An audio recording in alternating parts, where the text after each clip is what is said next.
All right, so I thought we could go quickly just over a few things in the rules that I had thoughts on. Uh, but before that, do you guys have any like rules questions? Like anything unclear to you? I don't think so. I'll be honest. I very briefly skimmed the starter rules and also flicked through the rule book and stuff like that. So because I basically everything I see in the starter set is like, oh yeah, okay, I remember that looks like yeah normal rule stuff. Mm-hmm. All right, so I just had a thought on when you're pushing rolls. The way they describe it in the rule book seems like it's like you're supposed to justify why you think you can push a roll, and then like the keeper will say yes or no.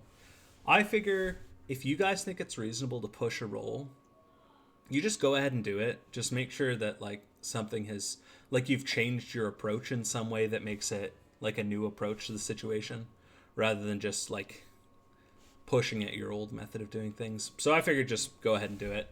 And if you want to do your own consequences for those rolls, that's fine as well. If I have an idea, I'll just jump in. Like if you're talking to somebody, I'll take care of the consequences. Of course, like I'll take care of the consequences for a push roll. But if it's like you're like I don't know searching an abandoned building, you can say, "Oh, I cut my finger on a piece of rusty glass and get hepatitis." Of course. Something like that. I've always envisioned my character getting hepatitis, so that really is a good I option. mean, the age your character is, that's going to be a real problem. Yeah, it fits well with the arthritis. And then the other thing I was thinking was sanity. So when you do a sanity roll, if you fail it badly enough, I can like make things happen, like make your character do things. But I figured you can just decide like how this is going to stress your character out, what their reaction is going to be, until it gets to the point where there's like a highest level of craziness where you have to make an intelligence check, and if you pass the check, then you have like a major episode because you've understood the full implications of what you've witnessed is actually meant. In Yeah. that case, there's a table to roll on, so I figure we'll consult the actual table and take it from there. Mm. But for pushing, you typically can always just push if you give some reason and Yeah, you some way kind of you're do. changing your approach or changing the situation. No, I understand the cut. It's just the book sort of presents it as like you should have a justification, but you're saying assume you can find a way to do something if you push harder. Just Well, I'm just saying, just don't bother asking me. Just as long as you can, as long as you have a justification for got pushing it. it. But then, if you push it and fail, there's going to be some kind of consequence. I understand. Um. All right. Anything else before we get going? No. I don't think so. All right. Well, then let's get started. So, the year is 1921. You two are both alumni of the University of Boston, and you've both been sent a letter. Um, uh, sorry, I'm on the wrong page.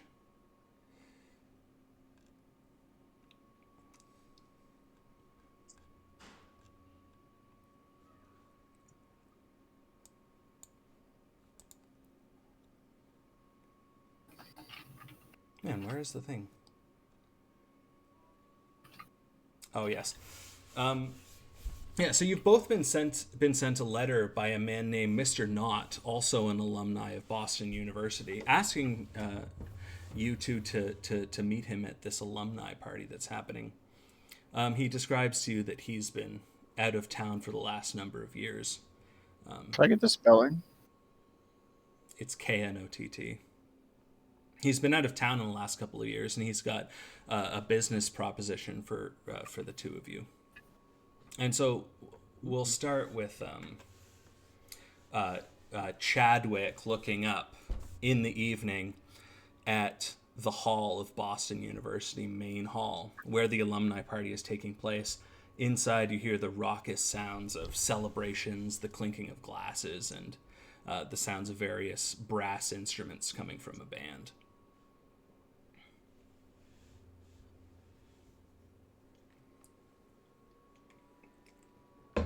Okay. Well, I'm not gonna dilly-dally. I will just stride through the doors and look around and find. I assume there's like waiters circling the place There's with a tables boy. and trays. So I'm There's a gonna boy in just white grab a drink. gloves. He's take your coat, sir. Ah, of course, yeah. Take that off, hand it over. And he puts it on a rack inside of a side room. There's bustling people, waiters moving around with glasses on trays. One of them offers to champagne, sir. Of course. I will, yeah, take that, start swigging it, and I'm just gonna glance around the room. Maybe I see Mr. Knott. I'm more interested in seeing some of my old, medicine school chums. Yeah, you see Mr. Knott off in a corner. He doesn't seem to have noticed you yet. He's an average man. Not too tall, not too short. Not handsome, not ugly either. Okay, yeah. I'll get to him at some point. I will, yeah, circulate a little bit, catch up with some old friends as first. See how they're doing, tell them how I'm doing. All Bit right, of and catch up, a few more drinks, and then I will wander over to Mr. Knott after a little bit. a few minutes after, Martin, you arrive as well. All right.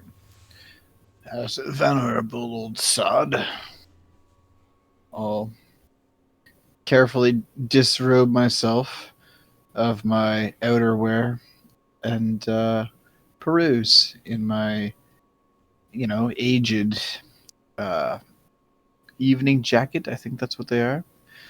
And stagger on over and get myself. I suppose they'll be serving champagne and other entrees. Yeah, a waiter And comes by with a tray of like little crab cakes and meats. I don't know Mr. Not, right? Like this is. That's up to you. I guess I know Mr. Not. Yeah, you see Mr. Knott off in the corner, talking with some other men. He's like looking around a little bit. And Okay, he spots the two of you. I'll spend some time reconnecting a little bit and then make my way over. Yeah, Mr. Knott, he spots both of you and he starts to walk in your direction and gathers the two of you up. He says, Chad, Martin. And he wrings his hands a little bit. He's got like little bits of grease under his fingernails and he's got a nervous disposition. Thank you so much for the two of you to come to meet me. Chadwick, have you still been keeping up with your rugby? Not as much as I'd like these days, to be honest. It starts to take a bit of a toll on the shoulders and the knees and the hips. But not every couple of weeks. We generally,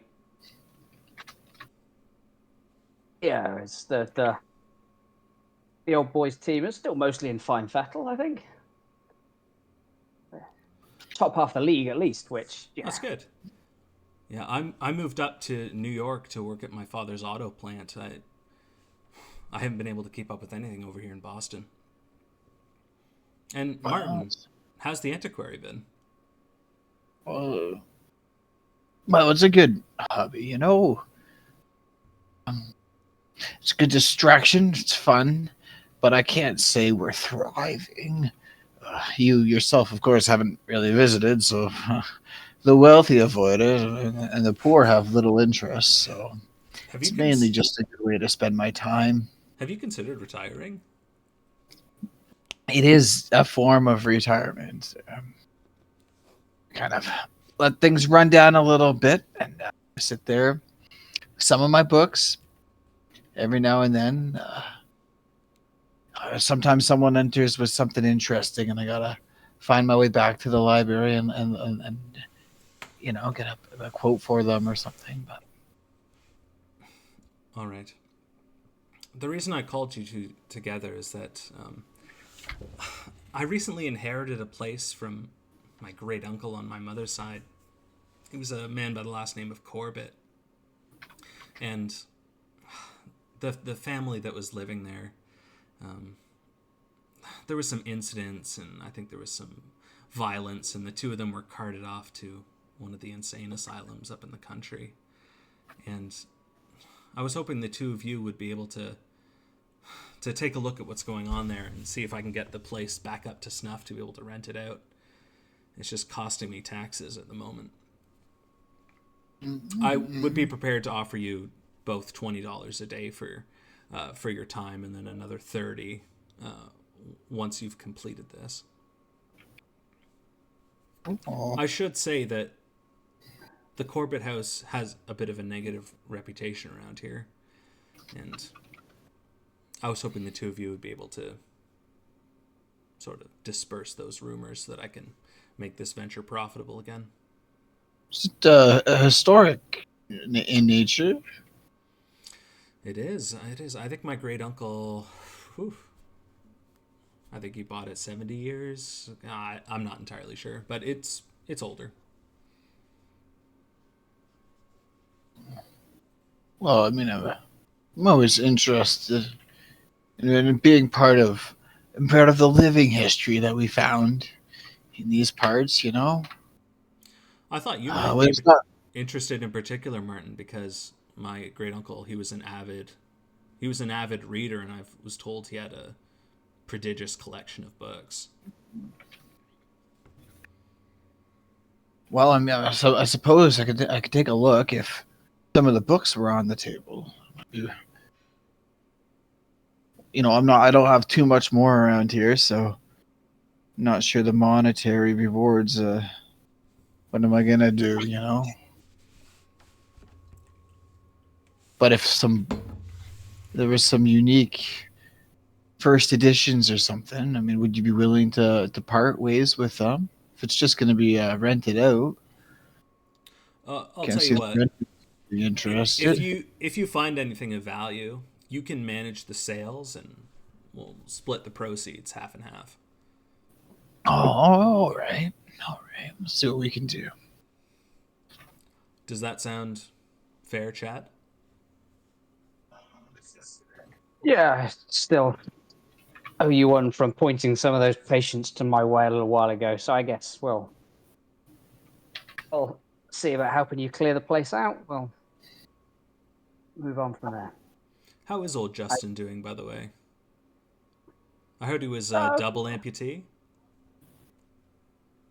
Yes, he's recovering well enough.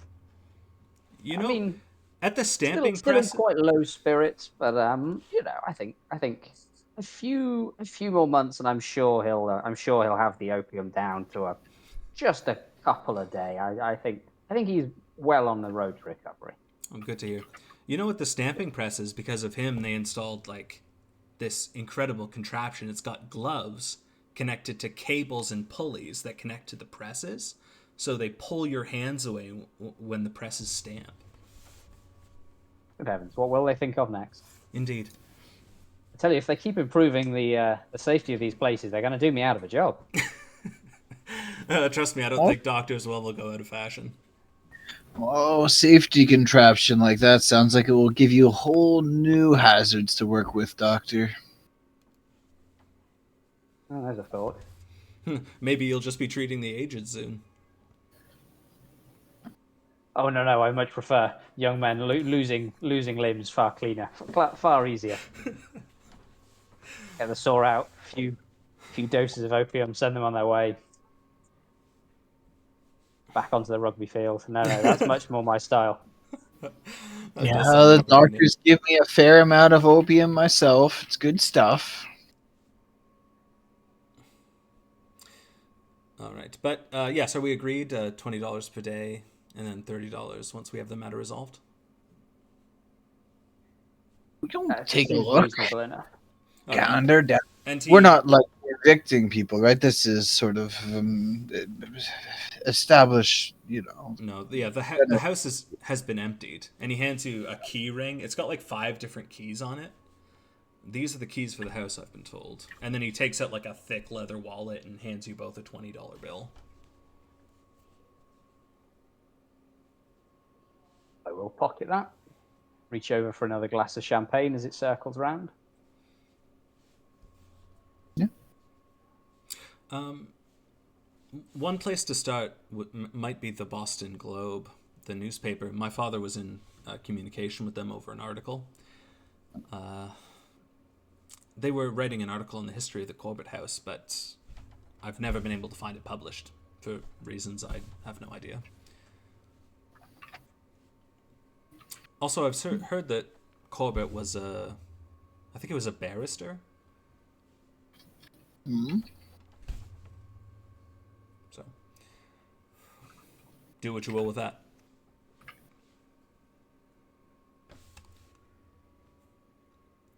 Well, will you be in town, or are you heading right on back to New York?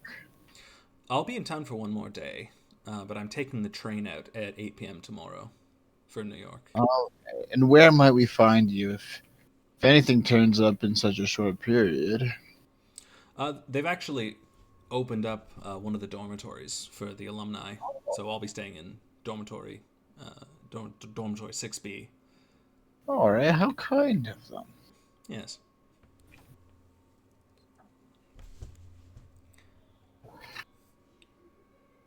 All right. Anything else, gentlemen? Do you have like a fax or something so we could keep you up to date, I suppose, if this takes more than a day, which I suspect it would. What's a fax? Those have been invented already, I'm pretty sure. I mean, in the 20s. Have they? Telegrams. Oh, telegrams, yeah. My bad, I meant a telegram. Ah. Yeah, fax is quite different. Fax and telegram are basically the same. Really not. Good night, Cindy. Well, One of them, you scan a document and send it effectively digitized down the phone line. One of them, someone tips out Morse code in order to generate a text-only message. Yes, you can send a telegram to. Really different. You can send a telegram to the Northwest Automotive plant, and I'll get it. oh. And he thanks you, and he goes off and grabs another glass of champagne, downs it, trembling hands. Hey, Chad. This, I don't know, maybe it's my eyes. That man seems a little bit of shaky. Yes. A couple of things I could think of that would cause that. None of them good. But he didn't say nothing that would really indicate, the deeper, underlying cause. I think that man's withholding a portion of some information. What do you think? I just assumed he's keen to get on with renting out this creepy old house. But maybe. Chad, that man's sweaty and shaking. He might be on something there, Chad. I just assumed he was uncomfortable with the party. Maybe. Maybe you can. Look, maybe. Now I know we're not close, but you ever snuck into the dorms before, Chad? Yes. Which ones? I was thinking. Actually, I think it would be quicker to say which ones I haven't snuck into. But yeah, sure. I think maybe. It's such an unusual request. There's a duty on us to make sure it's above board, as it were. This might be some dope den or something. We don't know what we're getting into, and he wouldn't tell us something like that. If you're any So you good want to- with doors and stuff, maybe we just take a look, see if we can gain any more information. I can't say I'm very good at doors, but I've snuck around some of the dormitories before. We can. Let's Is take that a what you're look. planning? Yeah. Well, I mean, we're alumni. We can go to the dorms. Sure. Where did he go? I look around to see whether is Mr. Knott still in the room. He got another champagne with trembling hands last he was narrated. He's starting to dance like a little bit tipsy in the corner. One of the men from the band goes up to the microphone and is like, "Everybody, could we go to the dance floor? We're going to be starting a tune." And the brass band starts a jaunty little swing. I would say at least the greater half of an hour is free for us. It's been a little while since I've done any breaking and entering around here, so sure. All right. Well, that's a Outside course of of these- action decided. Outside of these walls, of course, rather different matter. I should say, so for old time's sake, Exactly. And worst case, we're just, reliving the glory days. And I suppose we'll make our way towards the hall to the stairs, I suppose, and then into the cold, frigid night air as we proceed to the dorms. It's getting cool by this time of night. The crickets are chirping. The faint sounds of the brass band coming from inside the hall. on the way out, is there any way I could easily sort of pocket like a sort of like a bottle of champagne on the way out, or are they Yeah, there's a bottle sitting in a tub of ice. perfect? Oh, that's a good call. The bellboy calls out to you, "Gentlemen, your coats." And he rushes out to you and hands you your jackets. Much Oh, my obliged. good lad. I'll give him whatever the reasonable tip is for these reasonable behaviors. Yes. Right, As he a gratefully pockets it. Yeah, East Coast resident, although I don't sound it, I will also hand over the tip without even thinking that this is bizarre and aberrant behavior. Yeah, But it's totally not. He straightens up, says, "Thank you, sirs." Cool. And he And we will slinks head back into over the building. to the dormitory block that I think is going to be pretty familiar to the both of us, right? Yeah, we should be. Yeah, it's quiet. Quieter than you guys have probably ever heard before. You see a nightman walking in the distance, whistling. All right.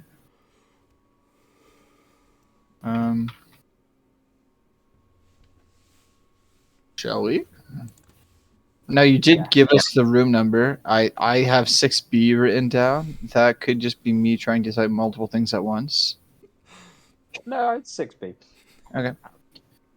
Yeah, we'll work our way and yeah, we'll test the door of 6B should it be, such that no one's around. All right. So yeah, the dormitories are old-fashioned.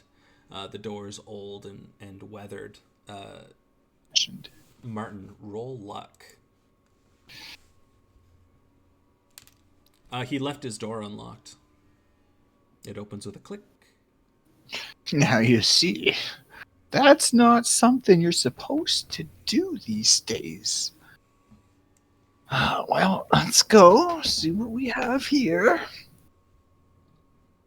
Inside of the room amble. is a charming but not super well furnished small apartment. There's a suitcase. The bed is messy. We'll do like a quick once over. See if there's anything on a desk or any letters or any pages in a pocket in the suitcase. All right. The suitcase just appears to be roughly filled with messy clothes, and there's a jacket hanging up in the closet. check the pouches because people like back in the day they'd always keep a notebook or whatever in their jacket. We gotta check the jacket. The jacket is empty. You find a couple dollar bills inside of one of the pockets. Yeah, we're not thieves.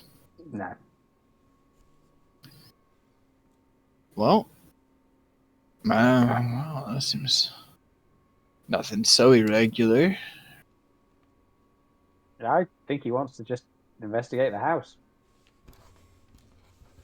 I was hoping for a note or something, I think we're fine. You hear whistling starting to come down the hallway. Oh, quick, out the window. Oh, I'm too old for that. Oh. Well. Guess there's nothing for it but hope it's one of the other rooms. We'll be fine. Just stoop over a little bit, and I'll give you a handout. You're lost and confused. You can't be help it. That's right. Well, I'm already stooped over, so I wouldn't want to overdo it. I might upset myself. That's true. I'm not looking for a real medical emergency here. Okay.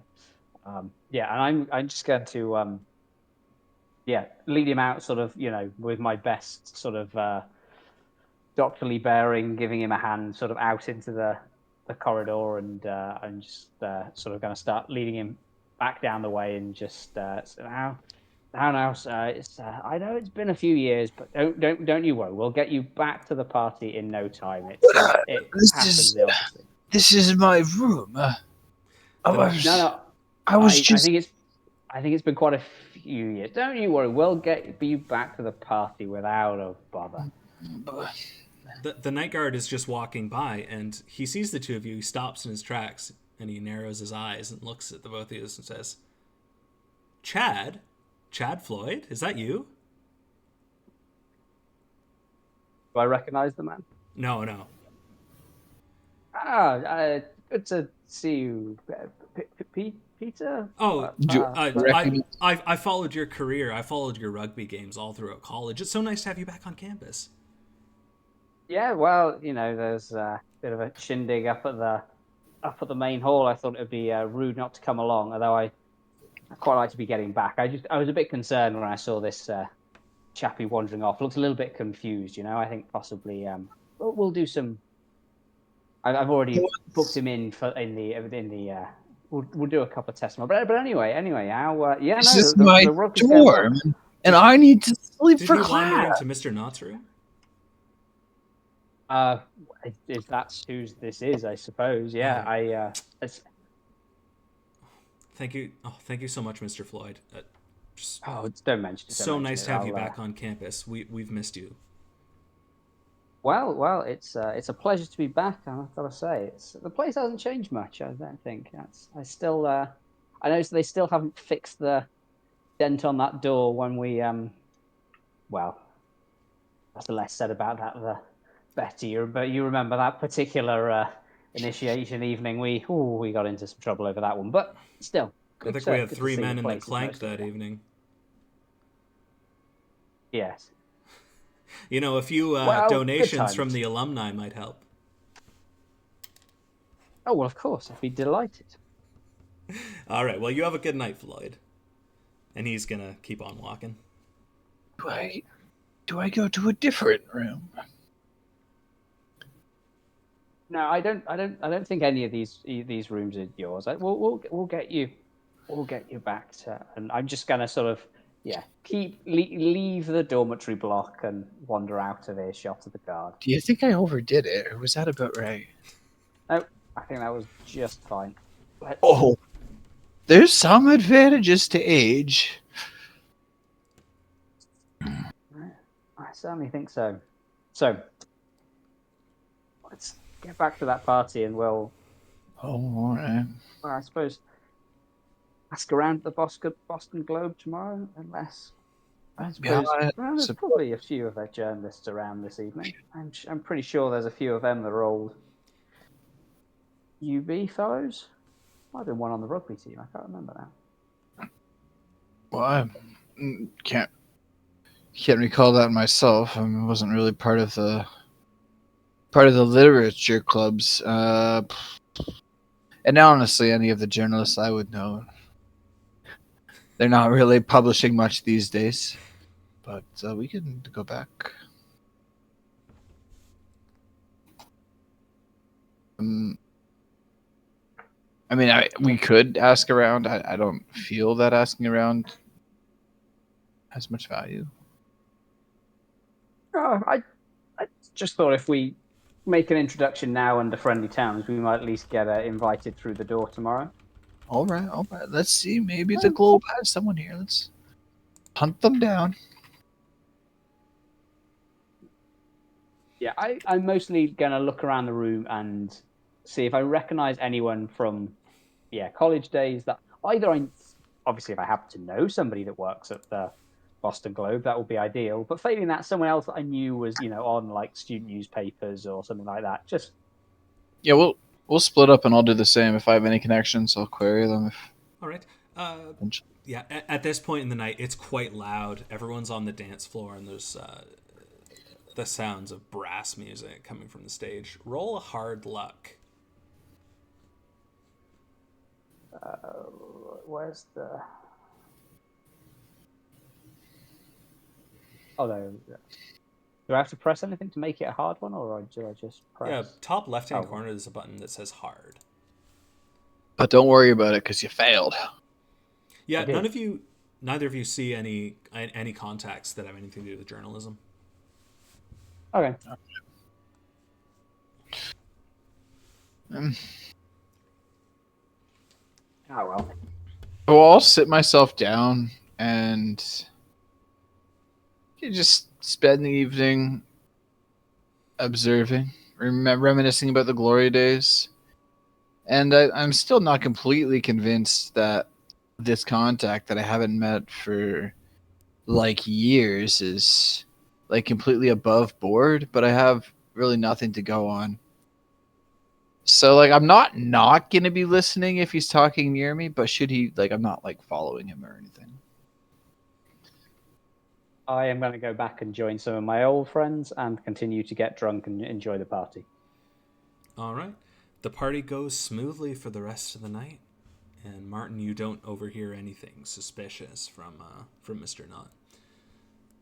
And you both finish the night maybe a little bit drunker. That's how people are starting to file out well past 2 in the morning. Oh, good. As a 77-year-old man, I'm filing out well before 2 in the morning. Yeah, Chad, Martin's been gone for ages now, but yeah, it's getting quite late. Oh, has he? Oh, I didn't notice. That makes sense. I imagine we've scheduled a date for tomorrow at the Globe, probably 9 or 10 or something. 10 or something. 10 or something. Yeah. All right. Well, we'll skip till 10 the next morning at the Boston Globe. Splendid. I don't think we've gone over it. Do you just want to give a quick physical description of your characters? Sure. Yeah, it would be generic because I'm still not 100% sure myself, but we'll get there. So, meeting Martin is much like meeting your average 77-year-old man. He's white, as all Boston alumni are, and balding, as all 77-year-old Boston alumni are. He has a bad knee and a bad back and a bad wrist, but fortunately it's a bad wrist on the left hand, so he can still write adequately. He's got reasonably livered skin, and he tries to keep himself clean-shaven, but, the hair doesn't grow so fast anymore. And due to the amount of time inside, you would describe him as not only white in skin tone, but pale in overall appearance. Yeah, but he still likes to dress himself respectably. And that's what he looks. That's how he appears. All right. And Chad? Just trying to check where my size stacks up. Yeah. I think Chad's like average to slightly shorter height, but very stocky build. Um, he's a very much a beefcake of a guy. I think short blonde hair. It's got a sort of permanently sort of scruffy look that kind of works. Similarly clean shaven, mostly in he sort of combines that sort of sports blazer, sports jersey, often with old team colours of tie and badges and other such things. But nevertheless, it's, sort of still tries to dress the part of the Doctor. So with jacket, shirt, trousers, and everything. All right. But yeah, usually with a little pin or some sort of sports team's emblem or logo on him. All right. Yeah, the globe rises up imposingly before you. It's a old building of stone and glass. In front of it, there's a bronze statue of a globe.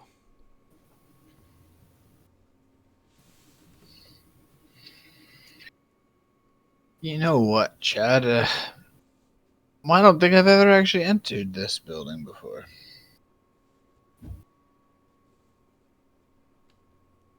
No, I can't say I have. Well, Nope.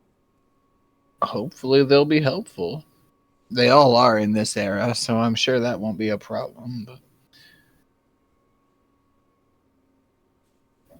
Yes. Although on that topic, why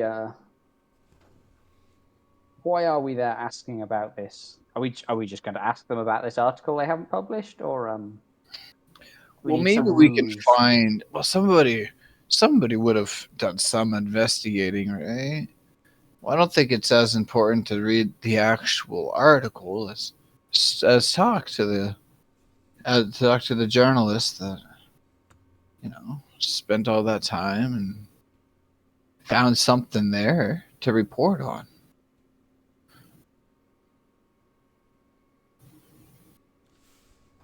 Indeed.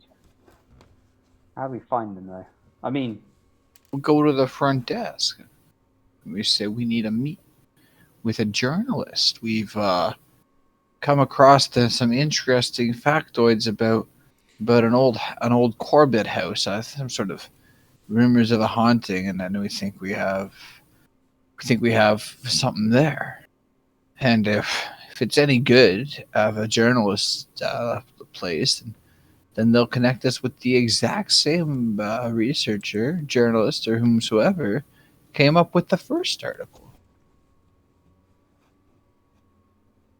sounds reasonable. Because don't even know they ever would have written it and failed to publish an article. That's ridiculous information for us to have. Yeah. I just wonder if the journalist might not ask us what our information is. I hadn't quite thought about that myself. Yeah. Well, we could say something about the prior owners apparently now being in an insane asylum, driven out for some reason. Do we even have an address for this Corbett house? Oh, surely he must have given us that. Totally.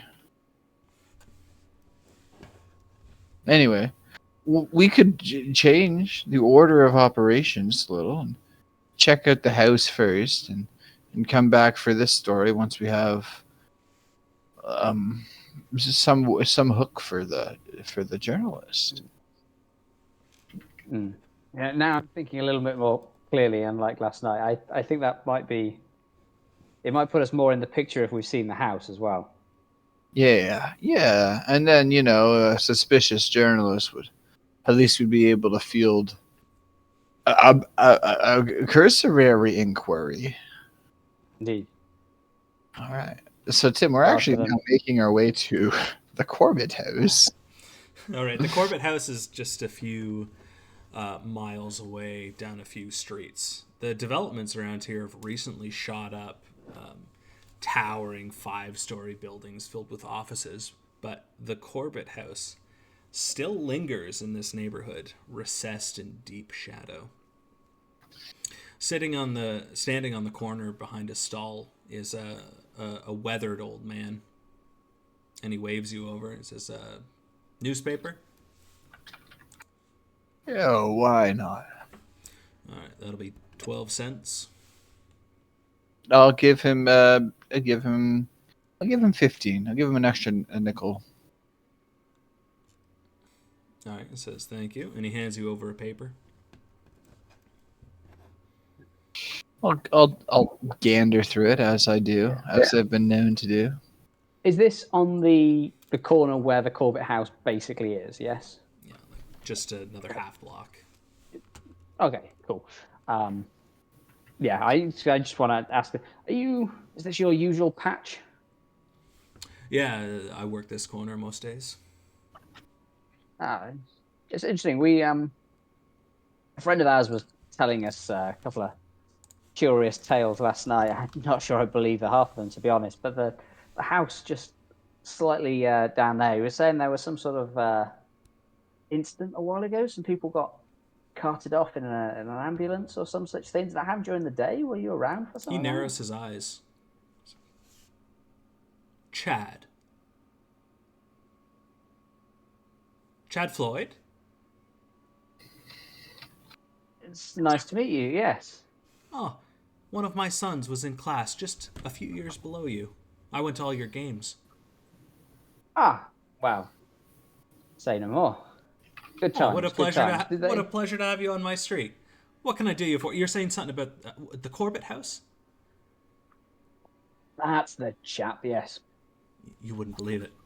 I was on the street that night. I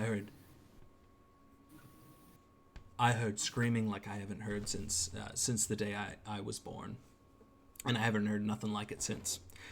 The two, Crikey. the man and the woman that were living in the old Corbett house, they got carted off. I heard they were actually sent to the loony bin upstate. You don't say. Mm-hmm. And rumors are before that there was another family. There was stabbings.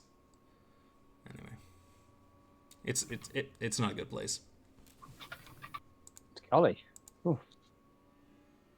What's your interest in the Corbett house? Oh, we were up at the university last night. Actually, I was back with some of the old team. Oh, we were going back through some of the highlights. You probably would have seen that fantastic game mostly. Down 12 points, weren't we? But then that final try and the conversion in that final minute. Oh, I tell you what, Squiffy, he knows how to kick a ball. They were good times. But no, we were just catching up on bits and pieces back with the old team, and one of them was just mentioning these just crazy stories. And I was passing basically, Okay. idle curiosity, I suppose. Yeah, I think it was the Macario family. They moved in a couple years back, and about a year after moving in, I think their daddy had a bit of an accident. They carted him out of the house. He was sent to the loony bin. He was violently mad. He was raving, clutching a Bible to his chest. Oh. Strange times and strange goings on then. Oh, he said he was murmuring about a shadow with burning eyes. I tell you, I think it was the devil himself that visited him. Well, I'm not sure there's much in my medicine cabinet that would help that. Crikey. That's what a to-do. And then I think it was about a month back that the wife was also carted out and sent... I think it was Roxbury Sanitarium. Oh. Roxbury, eh? Forgive me. I'm Mr. Dooley, by the way.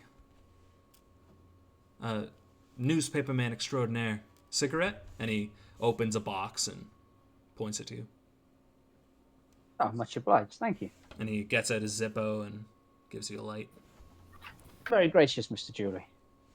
Yeah, and he lights himself up one as well and takes a deep puff. And I think the kids, they're... Oh. Yeah, the kids are with family over in Baltimore. Probably best thing for them if there's a... Sounds like a rum do. Mm-hmm. Yeah. But all quiet since. Well, I suppose there's no one been in there, so all quiet since.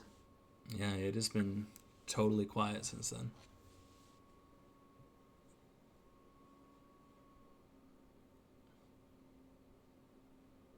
Most remarkable. Yeah, Well, it's sad. I appreciate the heads up about these things. I think my friend here, I think, was curious to have a little look around. One of my old friends actually, he gave us a spare set of keys, so we might stroll in. But well, I don't think we're going to be lingering very long based on what all of you said. But wow. Oh, we have a passing interest in maybe there's a collection of books or something in there. But with this news passing is all that interest might be. I haven't heard nothing about any books. Fair enough. Well, possibly have been duped again. You two be careful in there. Oh, you better believe it. Don't you worry, Mr. Julie. I don't think we're going to be sticking around for very long. Now remember, if you see the devil, you hit him with salt and you spit on the ground. You wouldn't happen to have any salt on hand, would you? I do not. Might have to stop by the kitchen first, Chadwick. And he crosses himself. Yeah. I do the same, but get it the wrong way around. Yeah, and he goes back to organizing the papers around on his stand. I also cross myself, but like wrong way around and upside down, so it kind of looks right. Okay. Yeah, I will finish my cigarette as we wander up to the house then, and I guess we'll square up outside it and just... Yeah, it's recessed deeply between two office buildings on either side. The curtains are all closed from the inside. The door, it looks like it has 5 separate locks.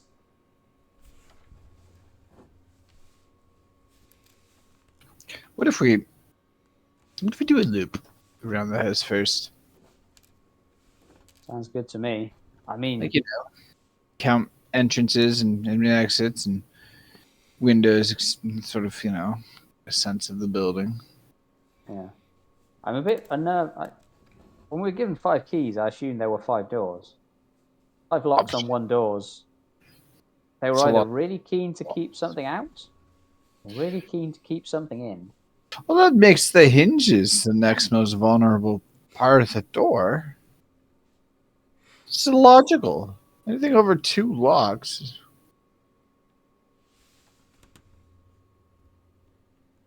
Well, hopefully it doesn't come to that then. But yeah, let's have a look. Right, the house is longer than it is wide. There's stairs going up to the front porch, which has the 1 door, and then there's also a door on the left side of the house. The windows look fairly secure, or do they look windows. pretty... The windows seem to be nailed shut from the inside. Okay. Was there also a lot of locks on the door to the left of the house? There are no external locks. Oh, nice. And no signs that anyone or anything has recently been around the house. I mean, I'm not doing a really, detail. I'm no hunter, but just nothing stands out to me as like, oh yeah, someone's just been traveling through here recently. No smoke out of the chimney, no auxiliary buildings that, The weeds are high. It looks like this yard has been untouched for a while now. Okay. All right. Well, onward and upward, I think they say. They do indeed. All right. Let's put these keys to use, I suppose. All right. It takes unless you want to test the hinges. No. The keys are still easier. Yeah, it takes a minute to match the locks to the keys, but you do eventually find the right ones, and they all click.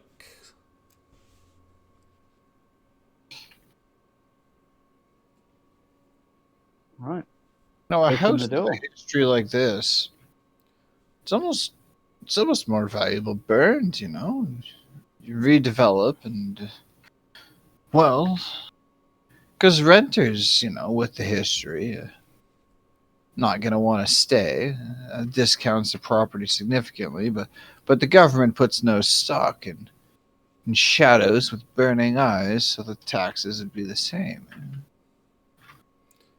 Yeah, the door creaks open. Creak. And there's a long hallway that recesses into darkness. There's a door on the right side, door on the left. Beyond that, you can't see anything. There are switches by both the doors and the door entrance. Tim, are you going to have any maps for us, or should I keep a map? I mean, it's just a small house. I don't think that's really necessary. All right. I'm just a visual person.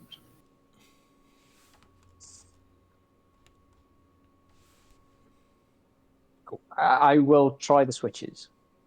They click on and Expecting off, but nothing. nothing happens. Predictable. Now we don't really have much lists here for what all is expected, but we've got to sort that power out first.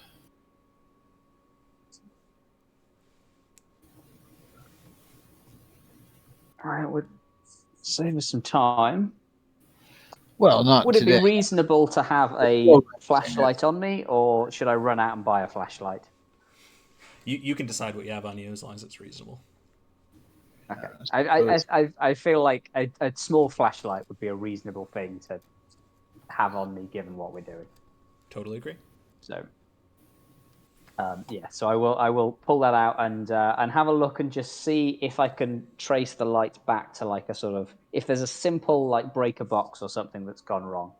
Yeah, so this hallway goes all the way to the end of the house. There's a stairway going down at the end of the hallway on your right, and a stairway going up on your left. There's 3 doors on the left-hand side, 2 doors on the right-hand side. You want to find some salt in the kitchen, or should we just get on with slightly more mundane things? You don't really believe that, do you? Nope, not at all. Believe So, much in all that? first door on the left, I suppose. First door on the left it is. It creaks open, creak, and this room is filled with boxes and assorted junk. There's a rusty water tank and an old bicycle, and there is a cupboard that's nailed shut with 2 boards. There is a window in here, but it's covered up with a thick black curtain that's letting almost no light in. I will pull the curtain back just to give us a bit of light. It floods the room with light. There's rat droppings on the floor. Well, I can see a few issues that Mr. Knott's going to need to deal with before he hires this thing out, but I don't think there's anything in here that's going to fix its reputation. Yeah, looks like run-of-the-mill abandoned room. There's no bookshelves or anything. What would be the purpose of this room typically? Like a sitting room? It's just filled with a bunch of junk. And then there's that cupboard that's been nailed shut, of course. Yeah. I would like to try and rock it and see if I can feel if there's anything inside it. There's still like 2/3 of it? Yeah, good old shake. Exactly. Yeah, you hear like a thump, thump, thump.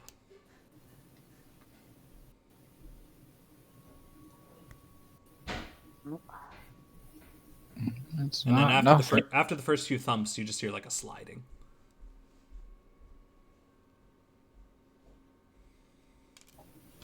Oh, guess whatever it is, I knocked it over.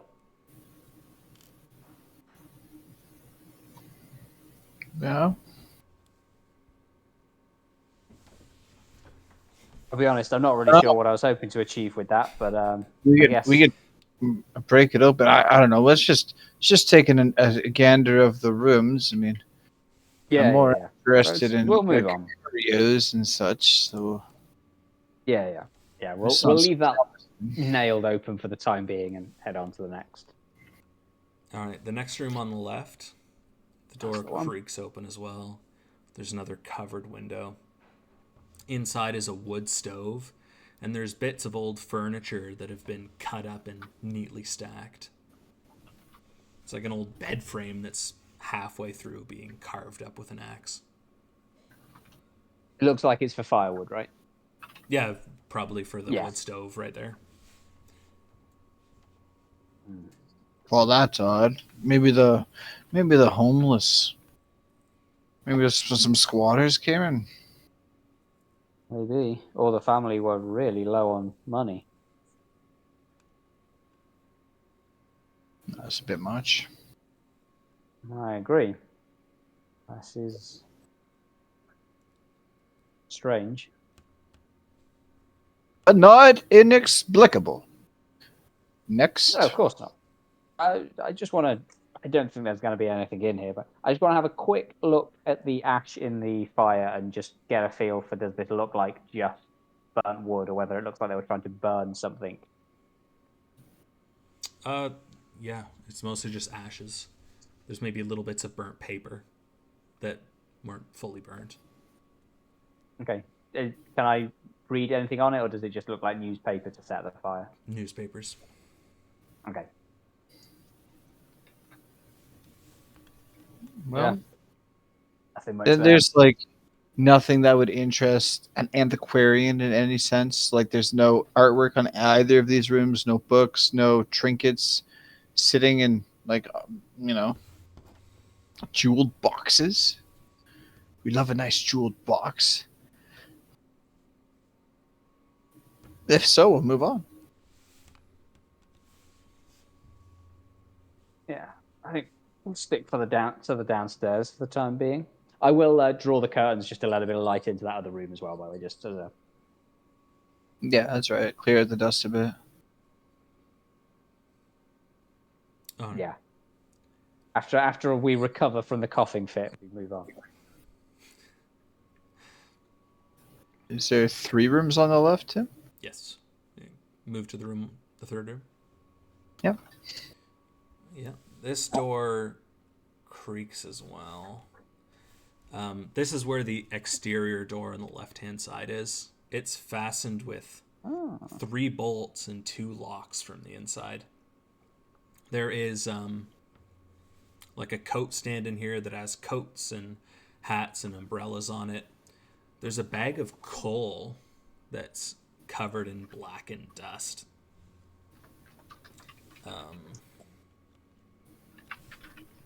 Yeah, that's it. Do any of the keys fit the locks in this door? Yeah, 2 from the front also fit these 2 locks. Okay. I'm going to leave them. I'm going to leave those unlocked for what it's worth. But the bolts you can just take back, right? So we can just fully open this door. Right? Yeah, I assume. Yeah. Tim? Yeah, just regular bolts, just sliding bolts. Yeah. Okay. Yeah, I mean, I'll open the door, I guess, just to make sure it's functional. And Yeah, the hinges could definitely use an oiling. It creaks menacingly. no windows on just one side or both sides. There's no windows in the mudroom. Dark. It's not how I make my mudrooms, but I'll be honest. I'm even more concerned now that I see they had a full sack of coal. That they were burning all the furniture. it makes the whole narrative of this place irregular.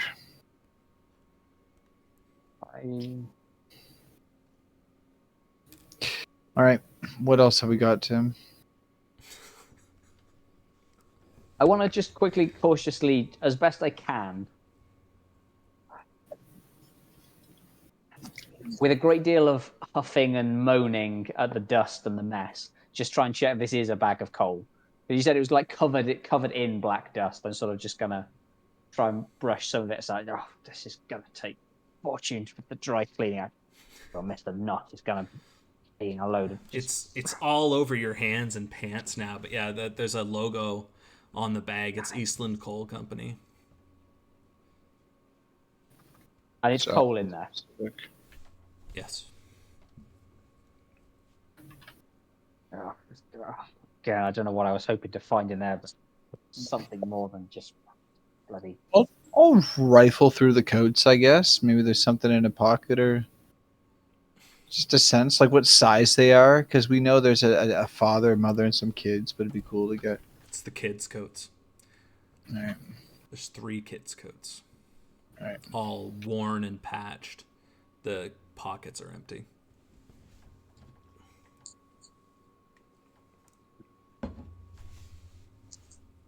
Clearly down on their luck, but still, why would you burn the furniture before the. Oh well. Yeah, Mystery for another day, I suppose. hopefully. Or ideally for another person. Unless it's not too bad of a mystery. I don't know, we can take the easy ones on.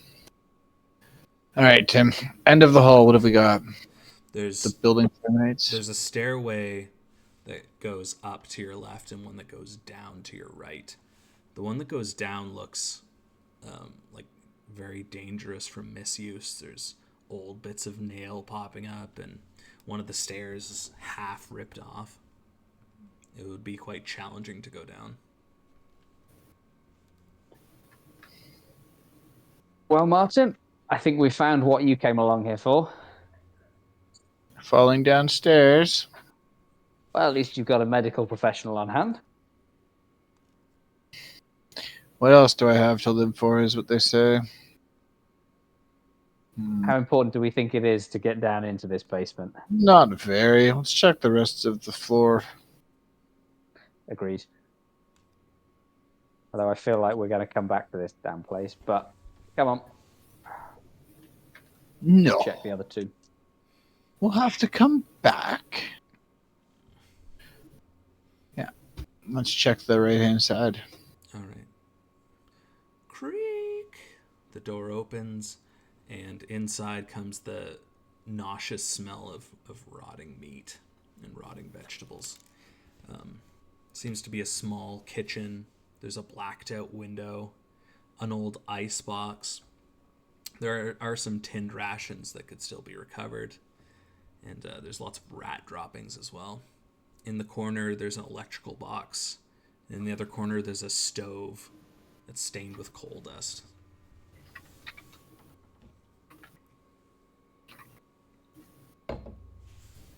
I will wander over and just see if there's an easy fix to the electrical box to get the power back on. All right. The electrical box has 4 fuses, and they've all been pulled out and just stacked neatly at the bottom of the electrical box. Easy enough. I will put the fuses back in. That's shockingly straight. The electrical lights on a few rooms come back on. I'm going to be fully honest with you. I did not expect that to succeed.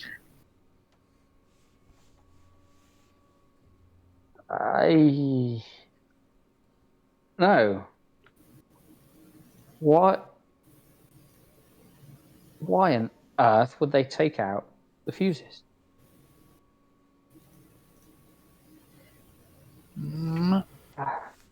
Well, I don't know. I guess they were just a bit loony. I guess I don't know. I guess I can look over the stove or like the cupboards and stuff. Just a quick once over. You said there's an ice box as well. I imagine I don't want to look in there, but I'll have to. It's all full of old moldering food. You hear like the chirp of a rat from the icebox. But nothing unexpected aside from old moldering food. Nope. All right. Final room. I'm gonna see if there's any water coming out in the sink just to rinse my hands off. Yeah, Get water. rid of some of this coal dust. Water comes in fine.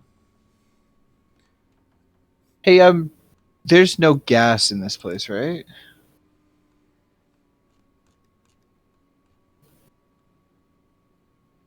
Tim? What are you asking me for?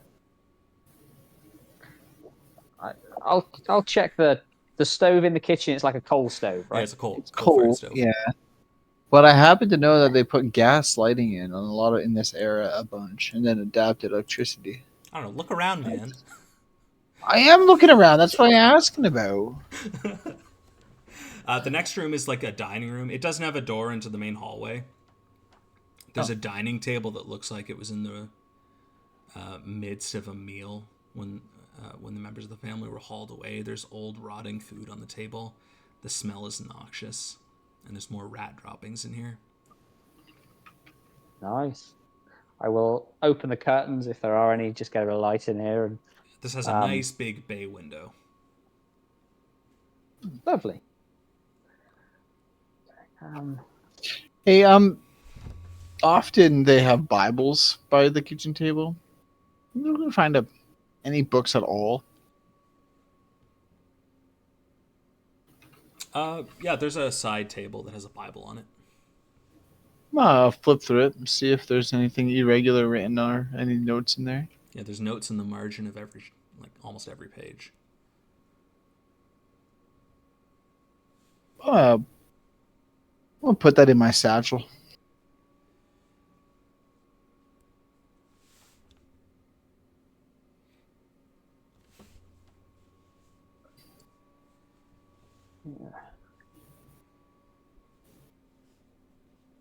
Well, maybe you were onto something with just the gas. Oh, certainly, there is one more certainly can room do a lot. Let's just on this side. It's just this room doesn't have a door that goes into the hallway. Oh, of course. Yeah, I see. Yes. Yeah, we'll check that. The last room is appointed with modest furniture, a few chairs, and a bare bones couch. But on the walls is just a glut of Catholic iconography. There's 8 crosses and 3 little statuettes of the Virgin Mary. There's rosaries and other Catholic artifacts. Windows? Yeah, there's windows in here as well. One on each corner wall. Yeah, fling them open. Well, the curtains open. I mean, I guess this makes sense with one of the occupants that were taken away to the sanatorium, clutching a Bible and screaming about God knows what.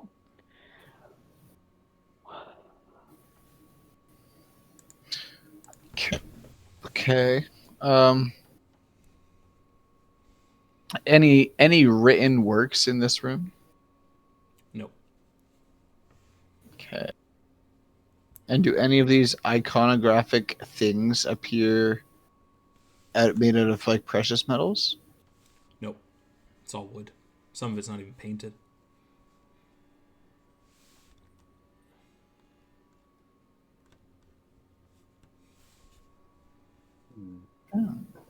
Well, Up or down or out?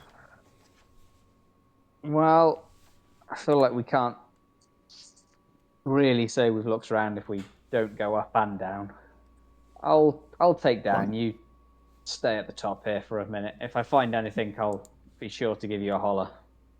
All right. All right. These stairs are very perilous. Oh, yes. Roll dexterity or climb. Just regular? Yes. Nah, unsurprisingly, my climb is less than dexterity, but climbing definitely seems like the very applicable skill here. So, yeah, I'm going to go with climb since I'm going to try and check for footholds and. All right. You step out, and it collapses a little bit underneath your foot, and you pull yourself back before you can slip any further. Yeah. Maybe finding some rope or something might be the smarter way of doing this. What do you think? I don't feel like we can come back to this, right? We can come back to this. Come back. I think this is a job for later. Yeah. Well, not too much later, or you'll end up like me.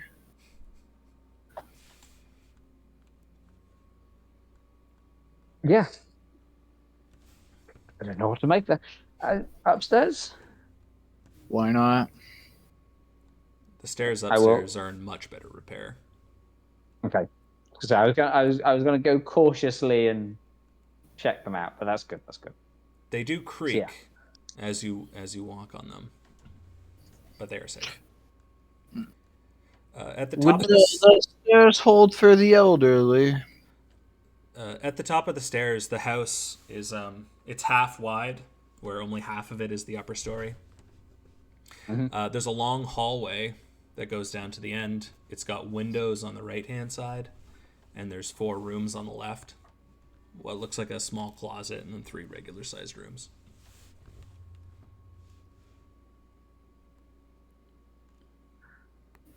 closet first, I think. All right, creak. It's actually a bathroom. You hear a drip, Ah. drip, drip, and a bit of a smell of mildew.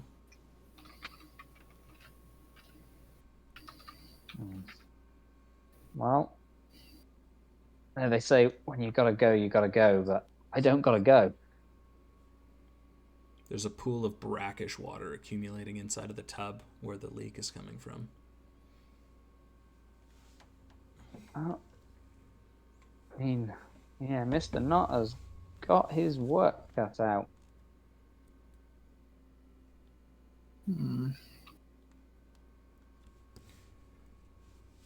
Yeah, if check out the other rooms. I think that doesn't sound very important. All right, the first one is got one window at the back. It's got a bed pushed against one wall. It's covered in a reasonably thick layer of dust, but it is unfurnished other than a bedside table in the bed. Thicker dust than the other rooms? Yes.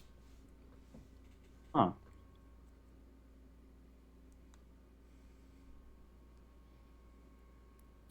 Seems. I am not up there, right? I don't know. I kind of assumed, but if you didn't come up, then fair enough. I will call down to you, to describe all of this. Yeah, just Check the bedside table, maybe. You're still looking for books or something? Oh, well, we'll see what's in there. It's strange that this room looks like it hasn't been touched in a long time. Like more dust, more. I don't know what to make of that, but yeah, I will check the bedside cabinet, just looking for anything in that. Yeah, it's also covered in dust and quite empty. Okay. No, nothing in here. Spare room. There's a strange Must be. scent now that you get closer to the bed. It almost smells like old, slightly rotten strawberries. Imagine yelling that down the stairs. Well, I'm gonna if I notice that smell, I'm gonna I will lean in a little bit and sort of try and see if I can identify it in any greater sense. Is this I'm particularly thinking if this was somebody's sick room, is there a lingering smell of something that I would know about or recognize from that? Roll medicine.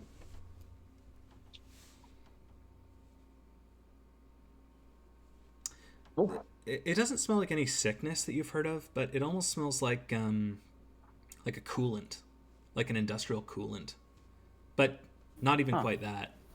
but it's close to like a mechanical smell. Okay, some sort of industrial, chemically. Yeah, that's what you'd Okay. compare it to, but it's not exactly that either. Okay. Okay. Alright. Yeah, I was just caught. Yeah, I notice it. There's a strange smell about the room and the bed. It reminds me of I don't know, a refrigerant or a coolant or I don't know, something from a. This is not a smell that you should have in this house. Well, we can just burn it with the other furniture. True. I just. Well, yeah. Okay. On the pyre with it, I guess. Okay. Well, I'll. There's nothing else in this one. I assume the others must be the bedrooms, don't you think? I will check the other, I assume, bedrooms. Yeah, the next bedroom has a dresser, rug, and there's 3 beds. They're all quite small.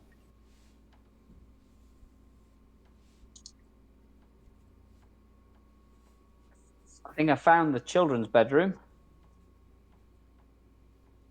Doesn't seem to be much in here. I will again just check for any writing papers, books, any valuables for Martin's benefit. They spill coolant on their bed as well. Yeah, do I smell? Oh, yeah, do I smell anything? It smells kind of like mildewy after the weeks it's been uninhabited, but no coolant, no industrial Okay. smell. There are papers scattered about, like old school works and a few pencil drawings. Okay, I will collect up a couple of the pencil drawings. Just Yeah, one of them is of like a man shape, but it's all shaded a little bit darkly and like deeply penciled in deep eyes. okay, I will. I'll keep all of that to show Martin, and then I'll just check the final bedroom.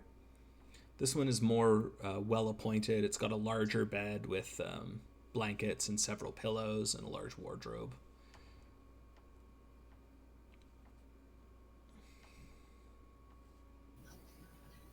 Okay, I will check the wardrobe, check under the bed, check the bedside table if there is one. Yep. There is another Bible in here on the bedside table. Inside of the wardrobe is a bunch of just low-class men's and women's clothing. Okay. I'll do a quick pat to check if there's anything in the pockets. And yeah, but otherwise I'll just check any obvious drawers, any obvious storage spaces for now. Yeah, the drawers don't have anything of note. Various possessions and belongings. Okay. In one you find a revolver, a 6-shooter. It's got no bullets with it though.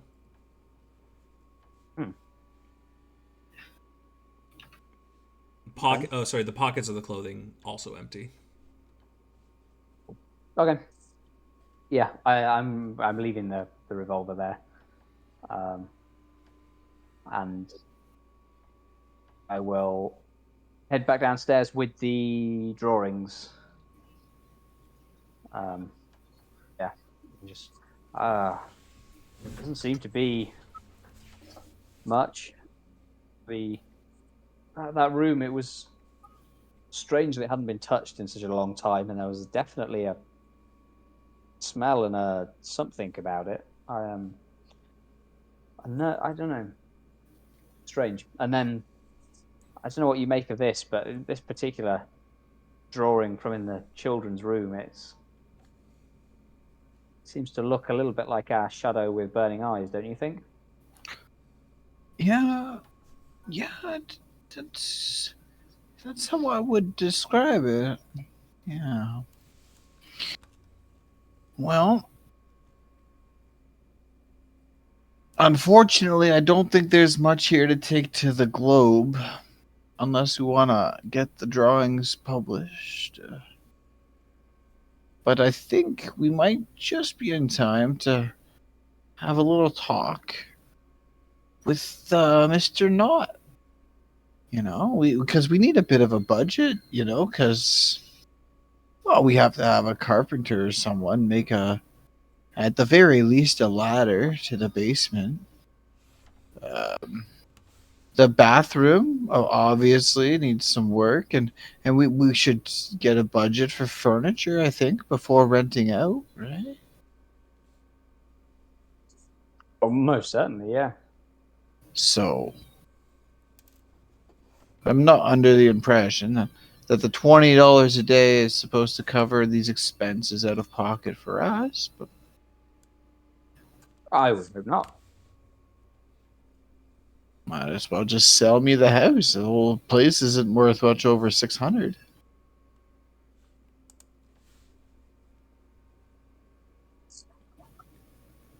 Well, we can certainly reach out to Mr. Knott before he leaves. Yeah, well, we've got time now. I think. I Have think enough well. in me to just pop off down and see, and then maybe if he's afterwards, if we're still feeling up to it, we can take a look. Maybe there's a story we can understand about this location from some of what we've got. It seems like a bit of a religious group from before, but Well, yes, I think he mostly wanted to be able to explain these stories away and give a good, rational reason for it all. well, So yeah, see, that's okay. where you come in, there, Doctor. Like, you must have Well- some sense for what drives a man mad. Well, I was thinking I might make a few calls, see if I can get through to somebody at Roxbury and see if I can get some Maybe there's insight into their state. one of those new We may have to chemical go and visit them at formulations or some point. something. They have Yeah. somehow infiltrated or something. Maybe the gas, maybe the coal smoke or something is filling the house. And Well, could well be. medical That'd be- doctor. Would be strange that that they remain ill if that was the cause, though. But maybe. I think if you want to catch up with Mr. Knott, I might see if I can get through to somebody at Roxbury. Oh, yeah. I'll go talk to Knox.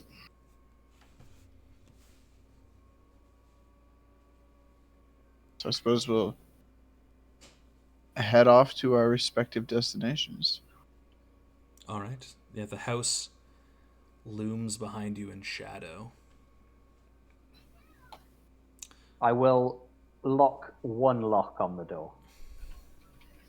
A reasonable fair. Oh yeah, I'll go down. Like we'll shut the windows. We don't want to do any extra damage. Shut the door that we locked, like the back door, All right. etc. The house is all locked, shrouded in darkness as the curtains are closed again. Okay. Well, if you if you're going to go and are you going to telephone Mr. Knott or track him down at the university before leaving? Oh, well, I'll go down to the university, I think. Right. Well, I'll meet you there in a little bit. My practice isn't too far away. I'll go and make some calls and then see what I can learn. All right, sounds good. So yeah, I'm going to return to my practice and just put in a few calls to a few people I know and just see if I can sort of do a little bit of telephone work just to see if I can find anybody at Roxbury who might be willing to talk to me about the patients. All right. How far away is your practice? I figured it's probably like a 15-minute cab ride or something like that, 20-minute cab ride. All right. I don't think it's walking distance, but I think it's not too far. All right. And Martin, what are you doing? Gonna go talk with Knox before he leaves. All right. So Chad will do you first. The cabbie charges you Sure. $3 for the fare. That's okay. Why don't you roll education? And this would probably be hard to see if you have any contacts with that incident with Roxbury. Whew. Yes, you're actually Okay. you know the head physician, which is the head of the sanatorium. Who'd have thunk it? And the Roxbury Sanitarium. So who's this doctor that you know?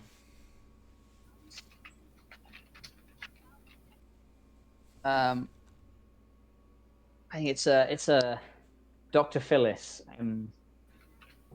I forgot now what it is because psychologists aren't MD, are they? They're something else.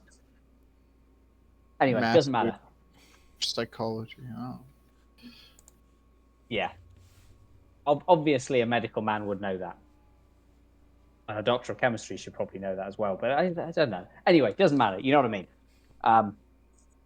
Dr. Phyllis, whatever the abbreviation is for psychology. Yeah, I think we were. Actually, I don't think he was a New Boston. I think he was actually at. I don't know. Massachusetts General. Would that be a different teaching hospital? It doesn't matter. Different university, but we knew each other from the rugby circuit, I think. He's now worked his way up. He was a few years older than me, hence why he's in the position he's in. But done very well for himself. Still relatively young for the head of Roxbury. But yeah, I think that's how I know Dr. Phyllis, who's now heading up that establishment. What I'm going to say. All right, so we'll switch back over to Martin. It takes not long, but eventually you make it back to the Boston University campus. Yeah, I'll wander around, and I'll initially check the door, but I'll see if I can't track down a Mr. Knott. All right, yeah, the dorm is a little bit busier than it was last night. And there's even students here. Not just old alumni. Hey, you. Excuse me. You know if there's anyone, Mr. Knott, around? Maybe from sorry, sir. Are you lost? No. I'm looking for Mr. the home for the Knott. infirm. That is not a way to speak to your elders, or your seniors, or your fellow alumni. Sir, I'm gonna speak to the dean about you, I think.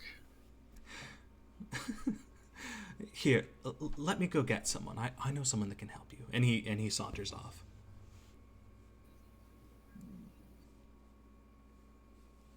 Youth these days, it's all downhill. I'm gonna just behave as an old person does until I find Mr. Knox. So.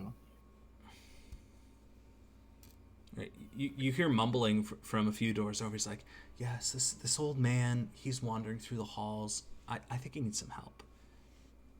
And then a few moments later, a serious-looking man in a suit comes walking out. He's like, sir, can I ask what you're doing on Boston University? Do I recognize this man at all?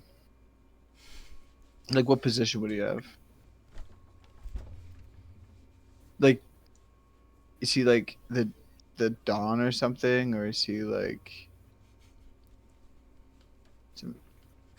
whatever? The name is Martin Lloyd, and I was here just yesterday for the alumni gathering, and I'm trying to connect with one of the alumni host, actually, a certain Mr. Knott. He said he'd be in dorm 6B, and this rather unruly young man hasn't seen fit to help his elders. Oh, Mr. Knott. Yes, Mr. Knott, he's in 6B. It's just follow that hallway down, hang a right, and it'll be the third door on the left. Excellent. I will go to the dorm. Whose And he location? backhands the student a little bit. Psh.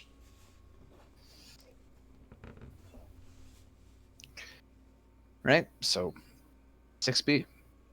Yeah, the door is old, worn.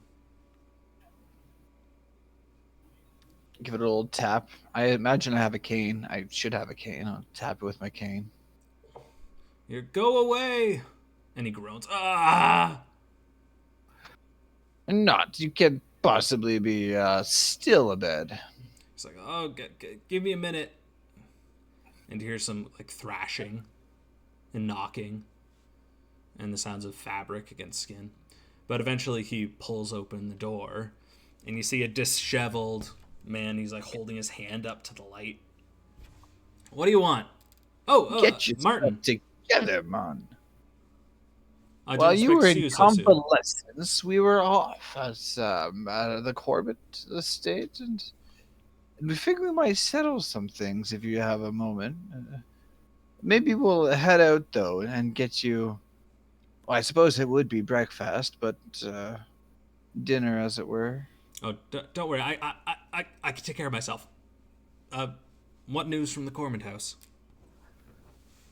Well, it's in a bit of a state of disrepair.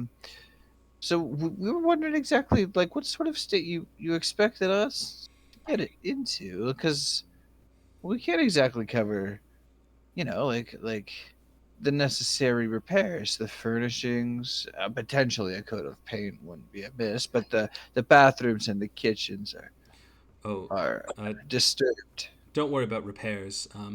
I just expect you to take care of its nasty reputation and just figure out what happened there. I'll send in repairmen and painters afterwards. Well, some of the house is a bit inaccessible without some repairs. What do you mean? Especially like the basement. I mean, it can't be expected to. Well, a man in this age, what do you want me to do? Jump into a hole into the ground and hope for the best? Don't you have a rugby player? Can he do it? Yeah, but well, I don't see why we don't just put in a stairwell. Are you saying there's no stairs? Well, not like passable. What do you mean not passable? Well, there's the remnants of a stair. So like, what do you mean they're old? Well, they're decrepit. A collapse, but with a single step. All right. Well, buy whatever you need. Get some ropes. Purchase some harnesses. I'll cover all your expenses. But we'll need you to inspect the entire house before the repairmen can start their work. Oh, all right. I see. Well, yeah, I thought maybe you might want to, an update on some of the repairs needed. But if it's just reputation, well, it changes things a bit. Yeah. So, sorry if I was not clear last night. Well, maybe this is all right. I'm too old to be doing repairs myself, anyway. But anyways, I'm not paying you to dilly dally. Why don't you snap to it and get back to your work? Well, there's also a complete dearth of books or curios.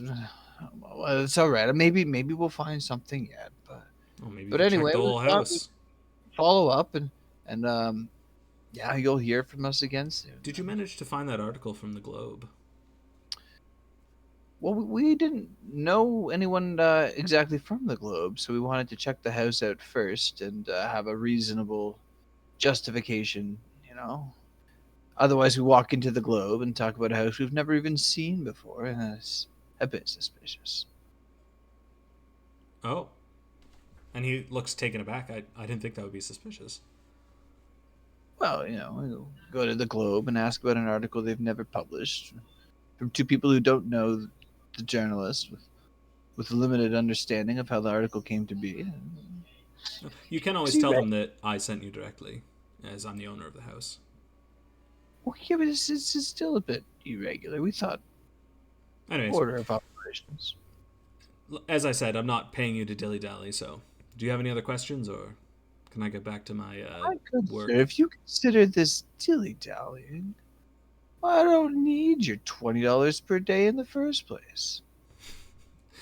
I think we both know that you do.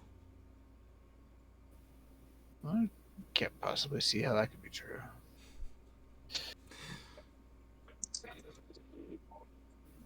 Anyway, have a good convalescence, and Thank off I you. go. I'll be shipping off at 8 o'clock, so if you have any more questions, hit me before then. Hmm. And he slams the door, muttering. The nerve. The nerve. All right, Chad. Yes. Well, hopefully I'm on the phone. All right. Bring. And you hear a feminine voice on the end. This is Anna from the sanitarium. What can I do you for? Good day. My name's Chad Floyd, Dr. Floyd, that is. I don't suppose you could remember me and request a few moments of Dr. Phyllis's time. We're old uh, university colleagues. I'd had a few questions about some of his patients. I'd be most grateful for a little of his time. All right. Please just give me a moment. And the phone goes down. You wait a few minutes. Picks up the phone. Hello, this is Dr. Phyllis. Is this Chad? This is Chad Floyd. That's the chap. Don't you know it, Davy, old Oh, boy? Chadwick, how have you been? Not bad, not bad. I dare say that Boston have found a slightly better fly half these days, but I'm still hitting the field regularly with some of the old boys. How are you doing? Oh, that's good to hear. I've been very absorbed in my practice recently. It's nothing but hours and hours at the sanitarium. Well, I mean, all credit to you, old chap. You have made it and then some. While some of us are still scrimping away, mostly dealing with MPTs and morphiates, you seem to have made yourself quite the name. Oh, well, thank you. Uh, if have you ever considered coming to work for the sanitarium? It's not pleasant work, and you know, if you've ever considered it, you should send in an application. I'll be sure to shortlist you. Much appreciated, much appreciated. For the time being, I think I'm comfortable enough where I am, with the comforts of the city and what have you. But useful to know, useful to know. But no, it's not entirely a social call. This, I'm afraid to say, old boy. I was curious about a couple of your patients. I'm light on the details, as it were, but I'm doing a bit of a favor for another chap that I know, and it sounds like there's a bit of a house that got rather an evil reputation over a few different months. There are a few different families, I think, that had themselves shipped off to you for treatment. Seems to have been, you know, shouting, babbling, clutching onto Bibles, wondering about shadows with burning eyes, and all kinds of quite serious accounts by all accounts. It's it Yes. was known as the Corbett House down in Boston. I give him the address. Yeah, Anna. Um, Anna told me that you're asking about them. I took the liberty of pulling their files. What would you like to know? well, firstly, is there be relieved, though I suspect the answer will be no. If there's a nice, simple explanation, some sort of gas exposure to fumes from the fire, we were having a bit of a poke around the house, and it was not in good shape. And well, a friend of ours was just wondering if we could give a bit of a nice, simple, rational explanation for all of the stories. See if we could get the story to die down, as it were. And I was the nicest explanation, of course, would be that they're just fumes or some sort of exposure, a little bit of brain loss, oxygen deprivation for slightly too long, unrecoverable. No such story, no story here. You hear Close the the file, rustling move of on. papers, and he says, "From what I've put together, I think that Mr. Corbett had recently lost his job at the lumber mill, and because of the intense stresses on his family, he experienced a mental break, and that led to his stay in the sanitarium, and his wife followed soon after, and the children were were taken by their aunt and uncle over in I can't remember the city. I think it was Baltimore. There were a lot of talk of shadow men with fiery eyes, but I think this is a fanciful description of Mr. Macario when he's in one of his more intense fits. That was the gentleman who was admitted, was it? Yes. His name was Vittorio.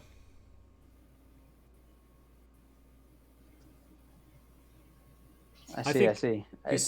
I think the family made like an alter ego of Vittorio, so that they could pass off the stresses and the traumas of his violence towards them.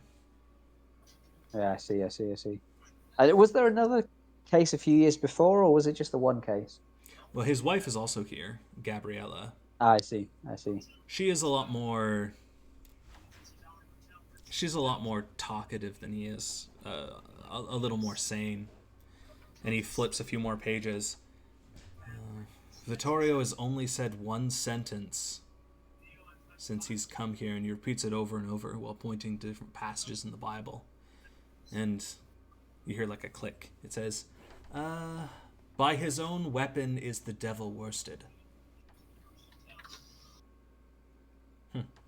But I haven't been able to find that in the Bible at all. Seems curious, doesn't it? Well, Yes. Gabriella, and he flips a few more pages. She has testified that at night she would wake to find it leaning over her, and when it was angry, the thing might cause dishes or other objects to fly around the room. I believe that this is more of Vittorio's anger and violence being offloaded onto this other entity. yes, I see what you mean. Classic coping mechanism and all that. Yeah. Yes. But beyond that, she can't give any more information. She seems truly broken.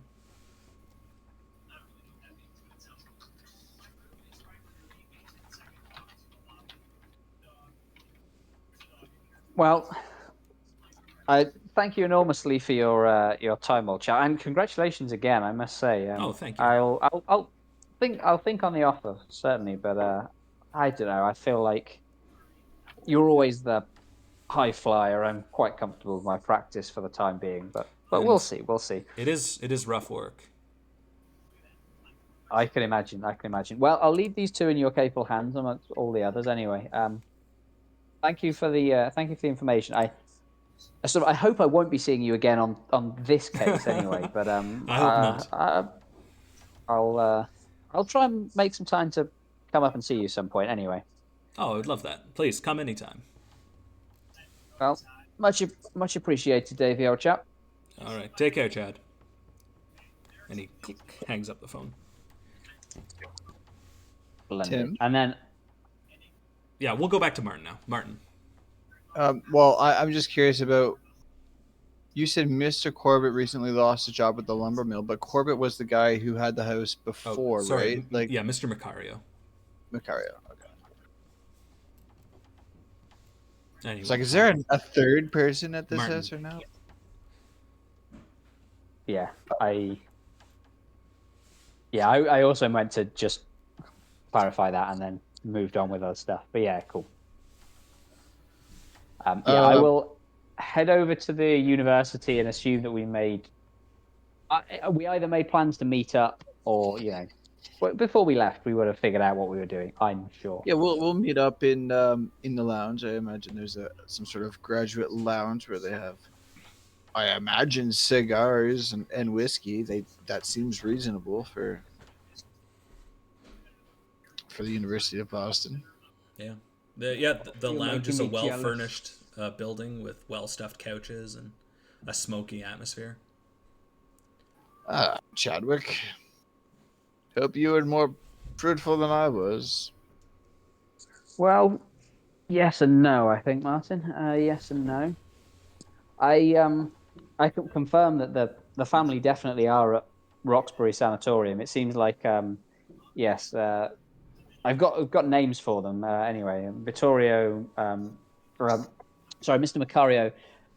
I mean, he lost his job at the lumber mill, which, so far as my good friend Dr. Phyllis at the sanatorium is concerned, just caused him to lose his mind and sort of snap and become something of a violent monster to the family, really, which then also caused his wife Gabriella to sort of coping mechanism really sort of push a lot of the blame and externalize it onto this other shadow creature. So far as Dr. Phyllis is concerned, the family were just terrified by Sorio and his violence towards them, really, which tend to trust his judgment on these things. It would suggest that there's Why not? probably the story is rather overblown, whatever the newspapers wanted to write about it. Suppose maybe he's destroyed some furniture in a fit. And that explains the first room. And yeah. Well, what time is it? I suppose we could head to the Globe if we have a couple hours. Yeah, this thing, it can't have taken us that long, surely. It's still got to be like early afternoon at most, surely. Yeah, there's a clock nearby. It's only a 1:15. Oh, Perfect. in good time. To the Globe. Yes, I think we've got easily enough to bluff our way through the story, even if, honestly, I suspect we've got slightly more than they have. Well, it's Yeah. one way The to. How weather- did you? Sorry, the weather How did you get on with Not? Well, not his strange man. He was. I thought we would have a healthy working relationship, considering sort of almost doing him a favor. But he was just flat out Definitely. hostile. He said, "Oh, why are you dilly dallying with fixing the house and assessing its overall structure? All you need to do is figure out this story." And honestly, it was quite rude about the whole thing, and didn't really want to deal with any of it, honestly. Okay, that's Disappointing is what I would say it is. yes. Less effort, I suppose. Well, we'll go and get this quick story from the Globe, and then he can be done with it, I suppose. Well, did you ever You can be assess that that ungrateful. stair to the basement? He said we should also check the basement. So probably need to find some ladder or something. Maybe we have one of the newfangled contraptions that we can put down there or something. If we're supposed to go down there, I'm certainly not going down on those stairs. Yeah, well, we'll get a rope. We'll get a ladder. We'll We'll head off to a hardware We'll get a store. rope ladder. So I'm not so confident myself in a rope ladder. Maybe if we need that. The Globe. Yeah, For the Globe. the weather in the city is turning this afternoon. It's gotten cloudy with a brisk wind. Yeah, Oh, nice. The Globe is a tall, imposing stone structure. Well, maybe let's just head straight to reception and see what they have for us. Yeah, the doors are thick, heavy wood inlaid with brass handles. Quality.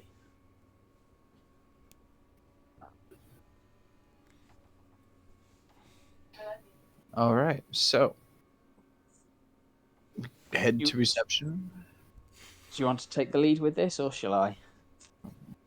Just a bit of a joint effort.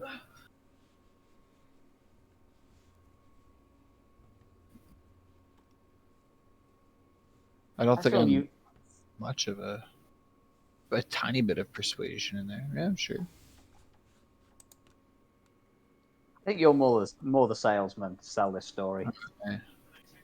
All right, so we head over to reception. All right. There's a desk with a clerk that's like filing through pages and separating them into 3 different stacks.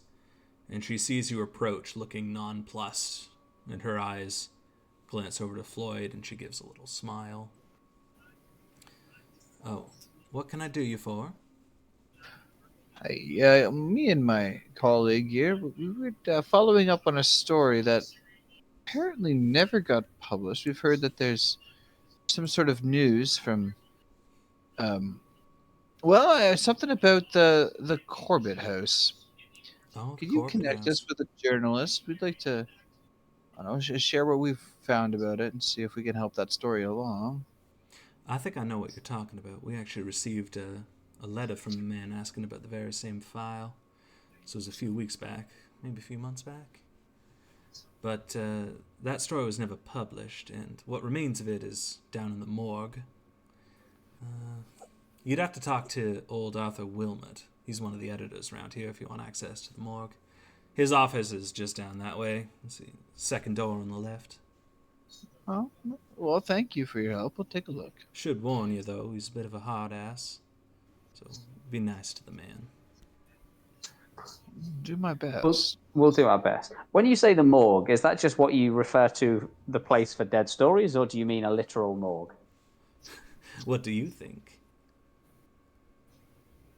Well, in this town, I could imagine both. It's where we put the dead stories, sir.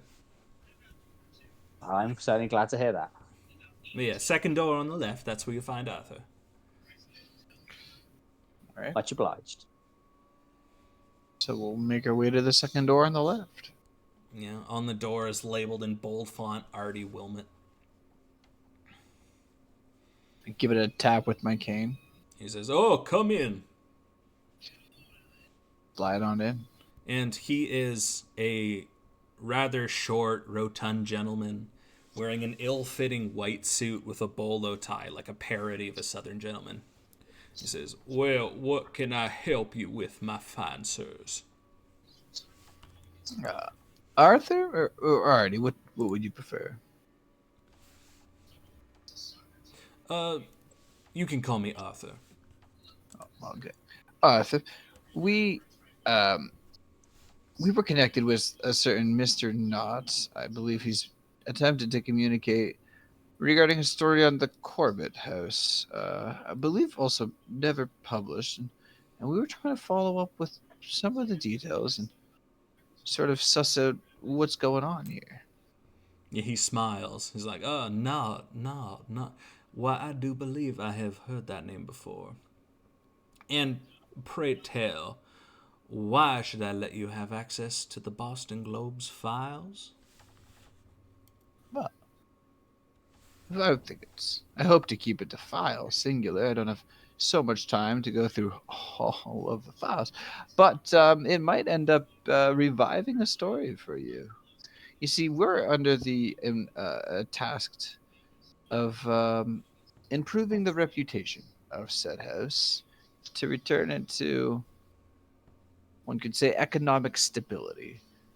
And I'm sure you're under the task of publishing thrilling stories. So between the two of us, we might put together a bit of a work that might succeed rather than sit in the morgue. All right, roll persuade.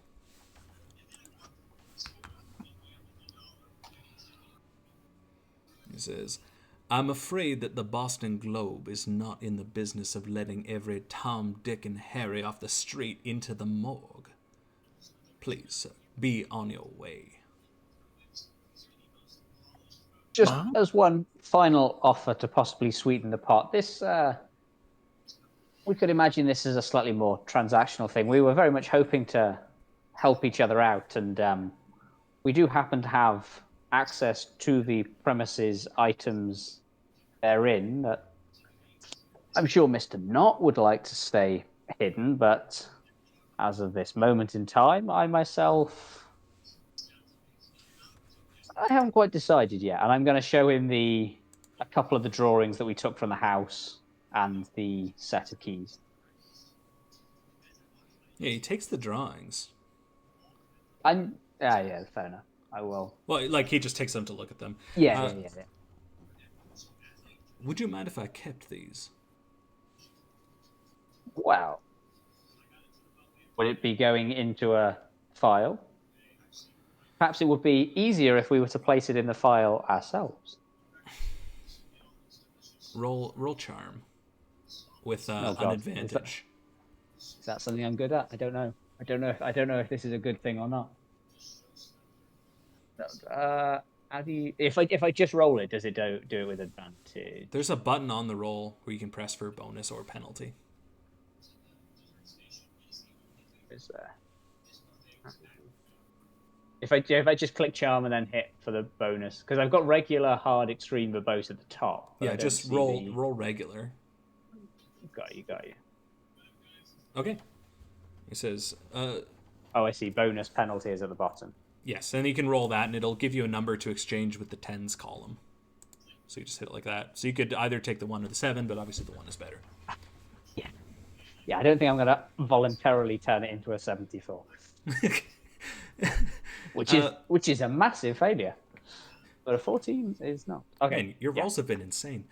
He turns to you and What of them? he turns to you and says, well, tell you what. You leave that drawn with us in the file, and I will give you access to the morgue. I think that's more than fair. Thank you very much, sir. All right. Well, talk to Becky at the front desk, and she will show you to that location. We are much obliged. All right, and you have a good day now. You as well. Yeah, and he closes his office. So we go back to Becky. All right. Becky, I believe it was. Yes. We seem to have convinced dear Artie to give us access to the morgue and have a look at this particular file. We will be leaving a few little drawings and items with you, if you'd be so kind as to show us the way. Well done, I say. I'll just have a quick chat with Artie, and then I'll get right back to you. Please, just give me one moment. Quite right. And she rushes over, trots over, opens the door, and has a quick conversation. You hear hushed words.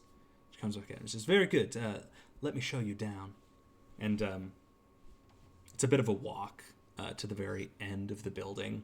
And there's a grate where she takes a key off of a ring and opens it and brings you down to a dark stairwell. There's soot stains on the wall. And once you reach the bottom, it's just an open room with rows and rows of cardboard boxes. It says, I believe that the file in the Corbett house is... and she pulls one off the shelf, opens it up with a little envelope and hands it to you. I look around at this room absolutely filled with paper and cardboard and strike up a cigarette and start smoking merrily, this being the 1920s. I'll follow suit.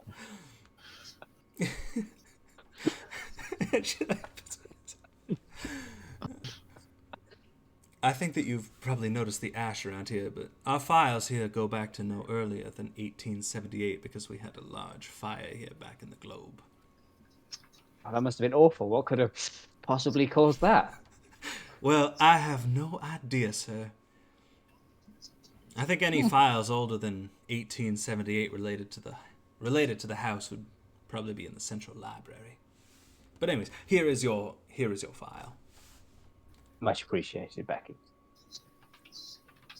And we'll have a rummage through, I guess, between the two of us, sort of taking in turns, swapping notes, trying to make sense of it all. Yeah, it's almost a fully finished article. It states that in 1880 there was a family of French immigrants that moved into the house but fled after a series of violent accidents, left the parents dead and the 3 children cripples. And the house has stood vacant since. Or it stood vacant, rather, until 1909 when another family moved in and immediately fell prey to illness. In 1914, the oldest brother went mad and he killed himself with a kitchen knife. And the heartbroken family moved out. And then in 1918, a third family, the Macarios, rented the house, but they left almost immediately under mysterious circumstances.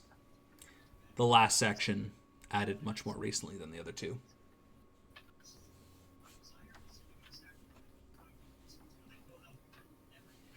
In 1878, 1889, what was the other date? No, that was 1909, 1914.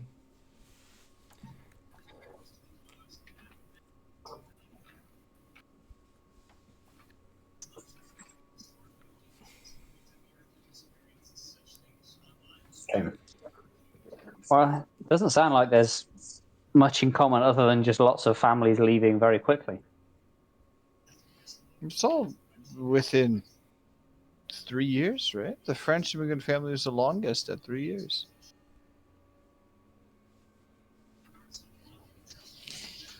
Well,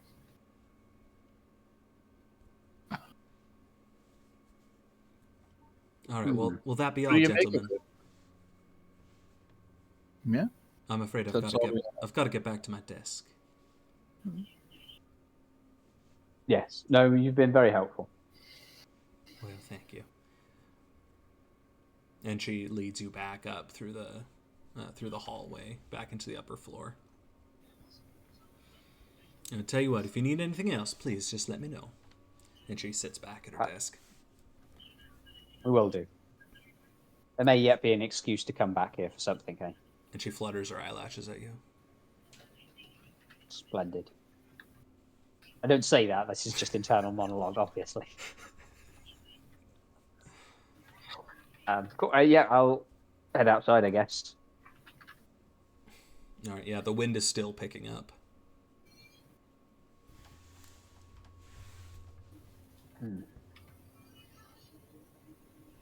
Well, we've got Not's story, but I still feel none the wiser as to what he expects us to do about it.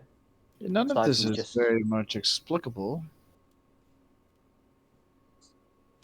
Not really. Well, there's older records in the library. We could try and maybe get a root cause. You know, like maybe the entire history of the house from construction had these sort of events. Then the madness might be associated with. Well, you're the doctor. You tell me.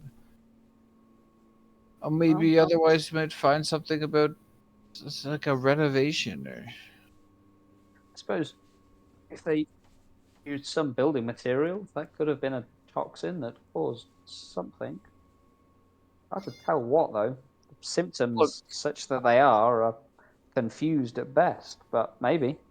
Well, look, if from the time of building, right, and no family has like persisted, and they've all come to an unhappy end, then I don't think we can.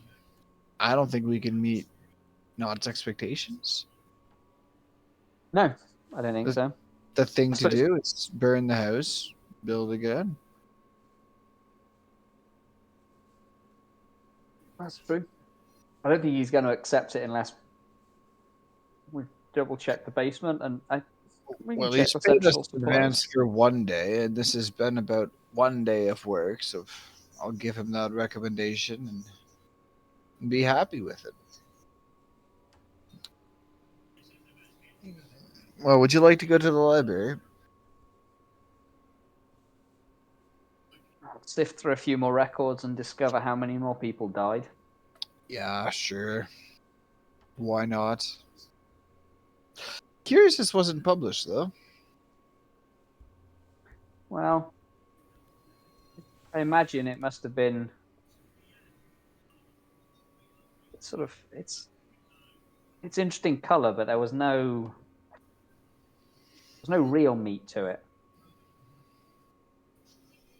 A wild speculation, but they didn't seem to have much on the most recent. That very much assumes that most news stories have real meat. Well, you know what I mean. Hmm. This one mostly petered out, and they didn't seem to have very much at all on the most recent events. So I guess would have been inexplicability is not a big selling feature, I suppose. Well, library, it's up. Yeah, the central library is relatively close. It's only a 15-minute walk. It is an old wooden building. It's not very well appointed. Looks quite old and sagging. The doors are made of thick oaken slabs.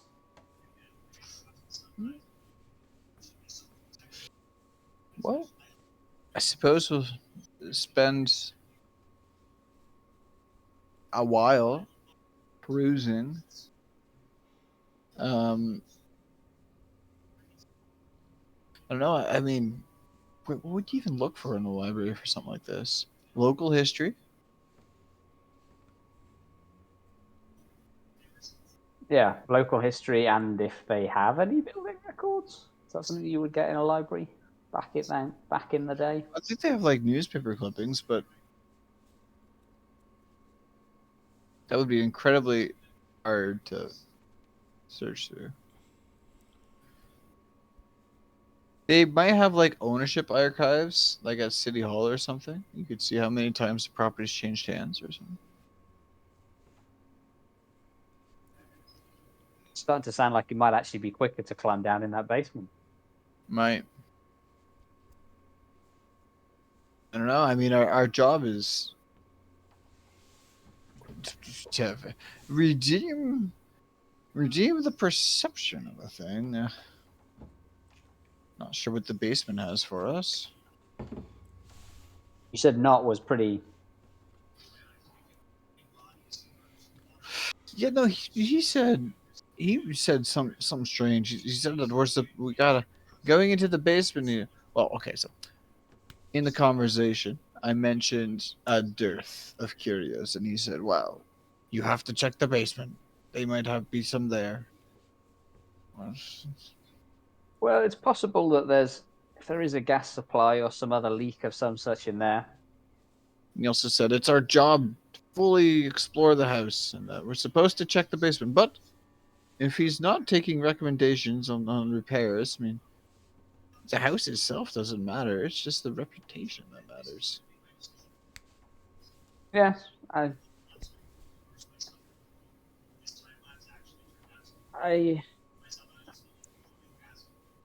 mean, Dr. Phyllis seems quite clear that this was all just a mental break by the job loss, and I trust his judgment on that. But it seems like too strange a coincidence that these events keep happening at the same site over time. I wonder if they still keep coming back to an environmental toxin and the basement could be the cause for it. Source.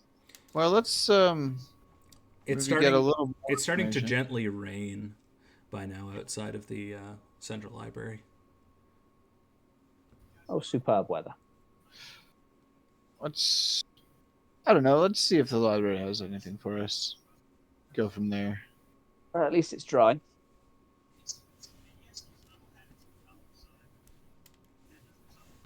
Yeah, I will follow Martin's lead on this one. Seems he's the researcher. Yeah, can I do anything at the library? Well, you're standing outside of it. Well, we've entered. I said I was going to peruse. You never said you entered. That I recall. I said I'm going to I peruse. must have missed that. I did not say I entered. Correct. I said I was going to peruse, which I can understand being interpreted as walk sorry. around the outside of the library, but I thought. was not. Anyway, carry on. Carry on. Yeah. There is a library use skill, Tim.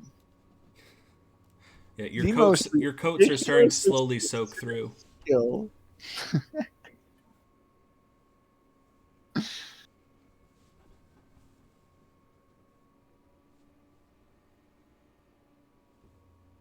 Tim? Sorry, your mic didn't pick that up. What was that?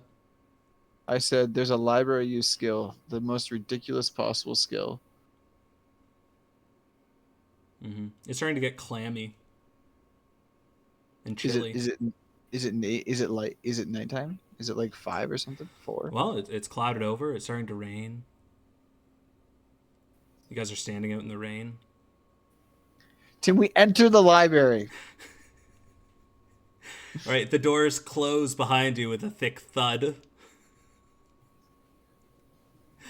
Inside, there's just rows upon rows of books. In one of the back corners, there's cardboard boxes.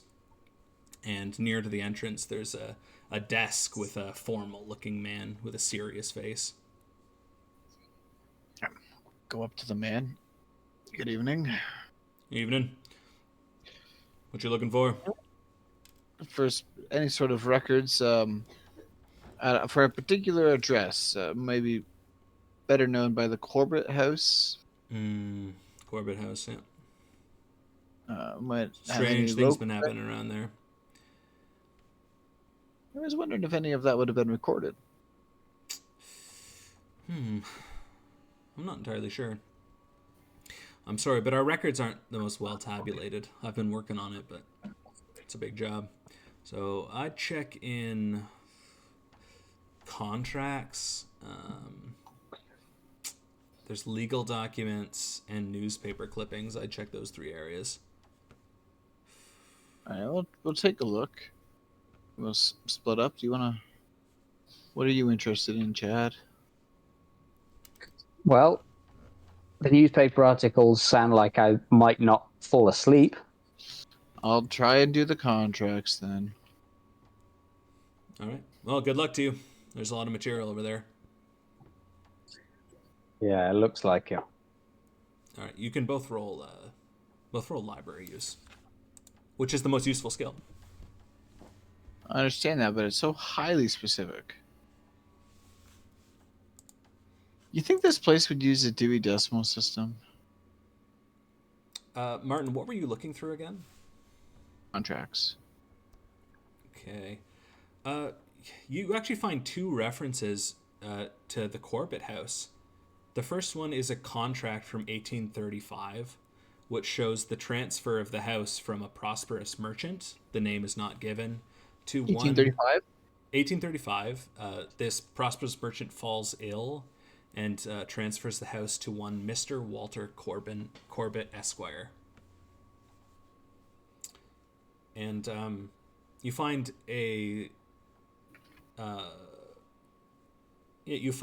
second entry from 1852 where Walter Corbett is sued by his neighbors who petition him to leave the area because of his, quote, in consequence of his serious habits and auspicious demeanor.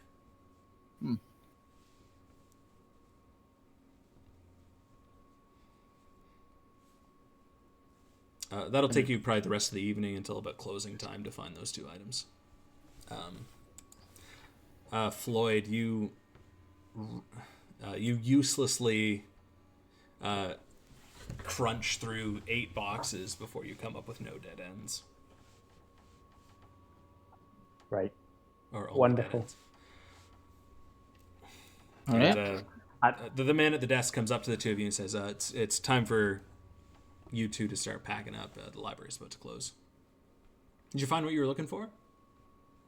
Actually, yeah. A few contracts, sales, etc. A lawsuit. All right. Just so you know, I'm glad. You can't be taking any of those records with you. Take all the notes you want, but we're going to need it all packed back up. No, of course. We'll drop them. Also, why are you so wet? Still. Well, we were under the misapprehension that we were in the library when we were still stood on its top step, so we got a little bit soaked. All right. Well, I'm glad you could find what you're looking for. We're closing up shop about 10 minutes. Of course. I'll be locking All the right. doors. Yeah. I don't think I want to push my library use failure by trying to stow myself in between the shelves and hide away for the night. It doesn't feel worth it. That feels like we can just get paid for another day. Yeah. All right. I shall return to my humble abode. All right. The night passes fitfully. The rain grows harder and harder until it's buffeting against your windows. But you wake up refreshed. All right. So, I imagine we've pre-existingly made an agreement to get breakfast, as is the wont of the academic sort in the 1920s. God, I wish I'd had that lifestyle. Oh, Imagine you just wake up, like have a cigar, right, shot of whiskey, and then go to like the local, I don't know what they call them.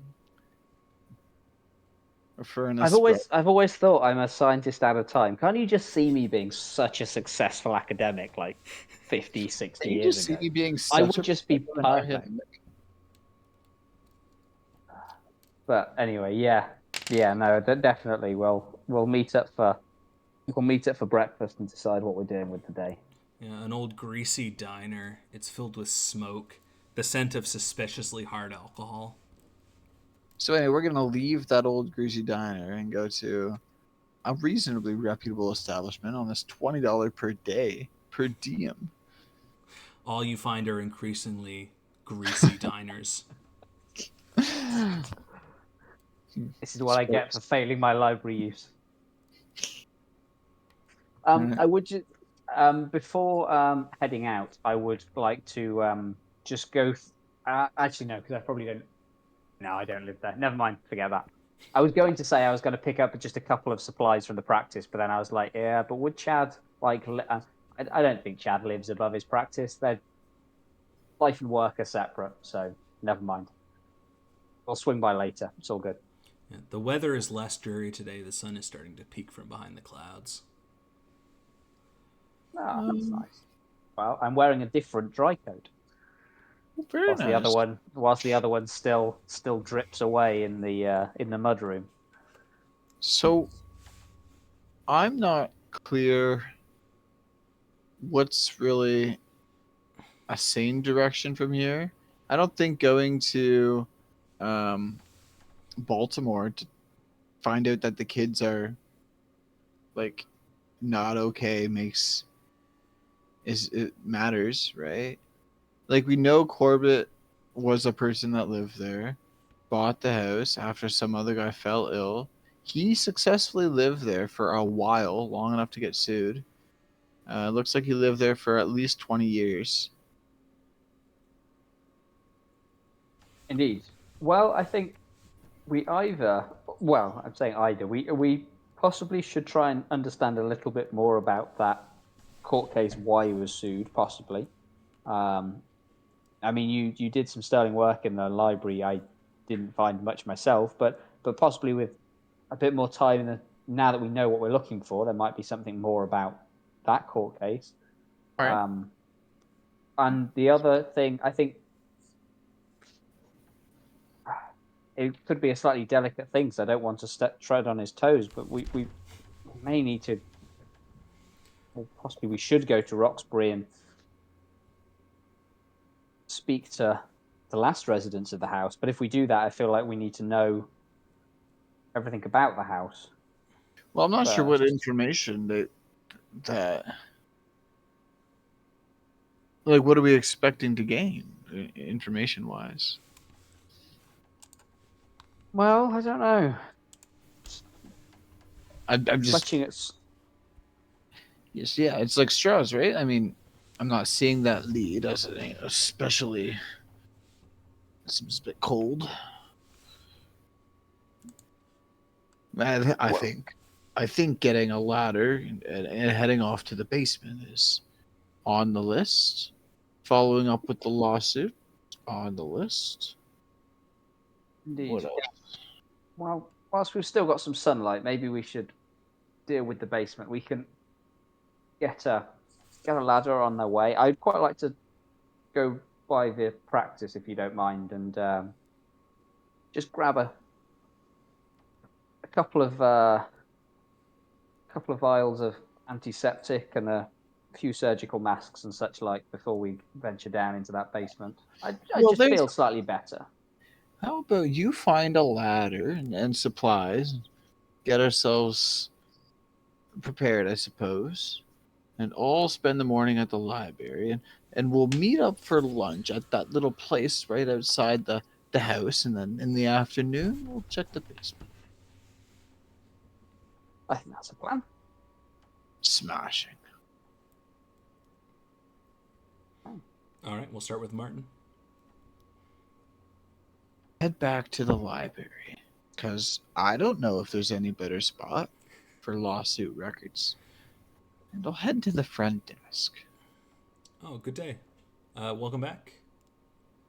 Welcome back yourself. I didn't catch your name yesterday. Oh, Martin Lloyd. And I'm Philip. Nice to meet you. Pleasure's all mine. So we did actually find a bit of a lawsuit, and well, You wouldn't happen to have like legal records? Would they be here, or maybe at the courthouse? We do have some legal records, but nothing that would be private. Um, you could try the Hall of Records for more private information. All of the records. Well, yeah, I suppose. Yeah, maybe that would be a better way to follow up. Yeah. But anything that was registered publicly, that should be here at the library, like records of any public suit. Well, I'm not familiar with the distinction myself. So if say my neighbors were to sue me, would that be private or public? Public, yeah. Anything that was filed with the court publicly, but more private matters like a civil resolution between a husband and a wife, something like that. That would be at the Hall of Records. I was unaware of the distinction. Well, I'll take a look here then and see if we can't find a conclusion in the public records. If necessary, move on. All right. Well, Thank good you. luck. So I will attempt to figure out what happened with this court case in the public records section. All right. Library use. Bum, bum, bum, bum. Can I push it? Can I squint doubly hard? Realize they've actually adopted So, the Dewey We've Decimal never System. pushed a roll before, but you have to like figure out a way to change the situation in the test. So something could be like, oh, I spend $10 and go hire a couple of like ne'er-do-wells to help me go through the files, something like that. And then the penalty is you've spent $10. All right. Yeah, could I I'll go back to the librarian and say,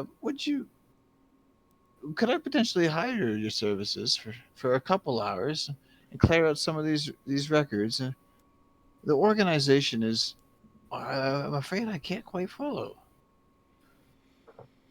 Well, I can't really spare my services, but there are a couple of interns that you could probably hire out for the day. Oh, very nice. They're organizing files in the back. Head to the back. Excuse me. Yeah, and the guy pulls up his cap. He's like, yes, sir? I was wondering if you has the time of.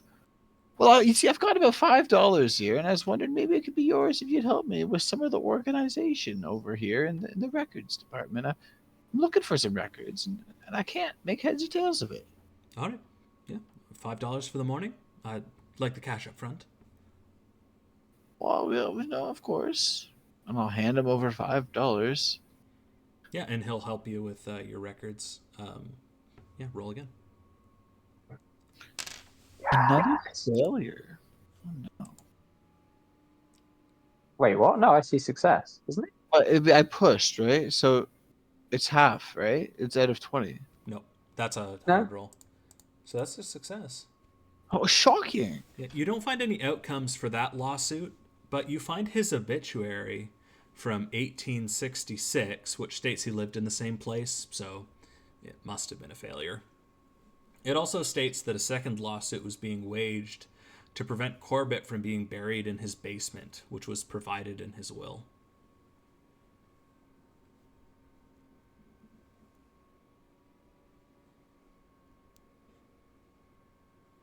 All right. And as far as you can tell, there is no outcome to that second lawsuit.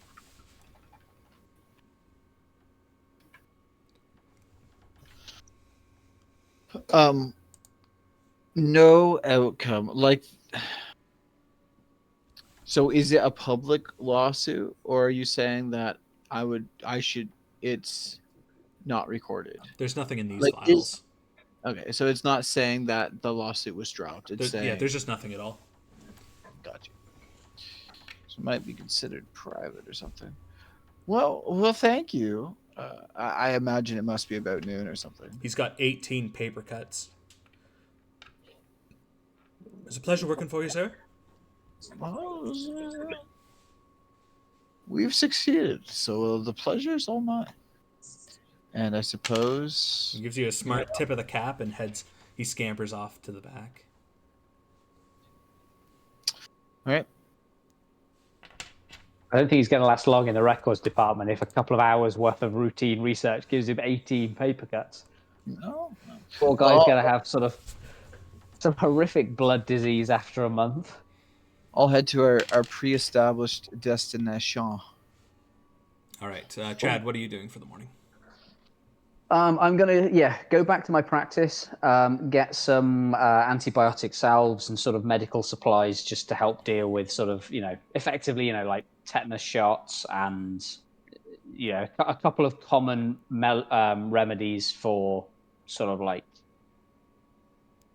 I'm not actually a medical doctor, right? But sort of breathing in fungus and cutting yourself on rusty nails, and I'm expecting those kind of hazards. So I'm just going to get some iodine water, a couple of sort of Sulfur, antiseptic. ether of manganese, all sorts of Yeah. You're Like running. that kind of stuff, You're starting to run dangerously low on a couple of key supplies. Oh, damn. Well, I'm gonna have to put in an order for them, but yeah, fair enough. So just just a few bits and pieces, basically. Obviously, just a little bit of pick me up. Just a small amount of amphetamines, I suspect. Some surgical masks, that kind of stuff. small number of grams of amphetamines. Yeah. Just running around as you do. Doctor in the 1920s. You can't expect me to go risking my life without a couple of syrettes of amphetamines or something on me. But yeah, just I'm not going too mad. Just a couple of antiseptic rubs, and then I'm going to go and try and head to a hardware store and get a rope ladder. Yeah, you can get that easily enough. It's just $3. I will maybe grab a spare battery for the flashlight, and I don't know, can't think of anything else I would. All right. Yeah, you can do that. Yeah. So I'm there with a couple of I've got my big doctor's Gladstone bag with my medical supplies in and a rope ladder, which is probably getting a few looks. Probably. But yeah, We'll take our lunch and go to the house, I guess. Yeah. Well, you do have a few more hours in the morning. That didn't take you all too long. If you'd like to do anything else. I assumed that we. Okay. Oh, you mean him? Yeah, Chad. Can't think of anything else. I mean, I probably should at some point attend to a patient or two, right? Since I am still technically supposed to be a working doctor. Although, if you're doing this, I mean, your practice might be in a little bit of trouble. Well, yeah, that's true. I mean, you could just come to the library early if you have bonus time. Yeah, I probably would, just to lend a bit of a hand. All right. Which I don't expect is going to add or do anything. Yeah. But yeah. Roll your own library use check. This will be hard since you're not having as much time. Sure. Well, I mean, this isn't going to go very well. Yeah, you don't find anything. It's fine. All right, but yeah, about noon, Joel's done with his record finding. Yeah, we'll take our lunch. A couple amphetamines and an espresso or something, and head off to the house. Yeah. I finish patching up the researcher's 18th paper cut. Oh, thank you, sir.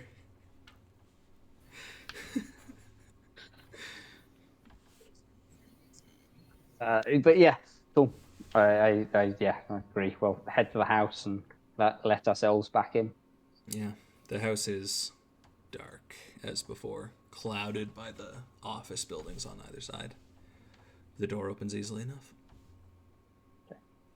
I'm gonna just open up some curtains again, just to get a bit of natural light in here. Mm-hmm. Yeah, the smell is still quite noxious coming from the dining room and kitchen. Should we throw some of this stuff out, or someone else can deal with that. Well, what if we smash open the locked box?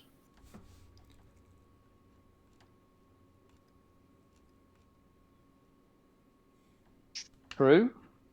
Yes. Everything else we've basically established is I will confess, I'd sort of forgot that it was there. But yes, Martin, let's. well. Yeah, we can do that. We have a strange Bible with all the writings, but aside from that, there's nothing in this house that's given us any information whatsoever. May as well. No, that's true. If I'd remembered it, I would have got a crowbar when I was doing my shopping, but I did not. Okay. Well, I'm sure we can find a way to smash it open or something. Yeah, I'll find some of the already smashed up furniture. Actually, is there an axe or something they're using to smash up the furniture? Yeah, there's an old axe in that room. Oh, perfect. Yeah, Could I'll be- use that axe and try and. My first attempt is just going to be to lever off the things that are like. You said it was like boarded up, right? It was. Yeah, there's 2 boards with nails on either side. Yeah. Clo- Okay. So the keeping the cover closed. first thing I'm going to try and do is not really using the axe as an axe. I'm just going to try and lever them off, kind of, sort of crowbar like. All right, roll strength. All right, something that I should be good at. Just regular, right? Oh, You easily pry the boards off, not even breaking a sweat. Damn right. Okay. With just a little trepidation, open it up. Greek. Inside are 3 books, which have all been tilted over onto their side. They're Who did that? bound Must be a in- ghost. They're bound in dark leather.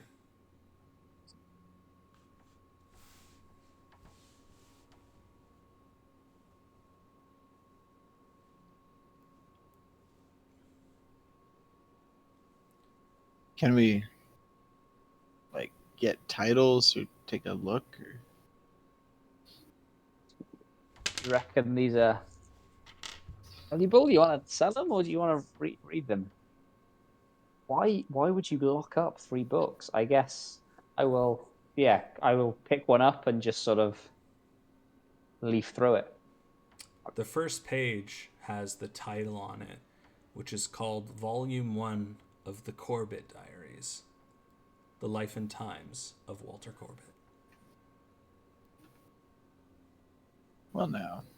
Leafing through the pages, it's written in plain English. There's geometric diagrams on every couple of pages. The occasional page has a list.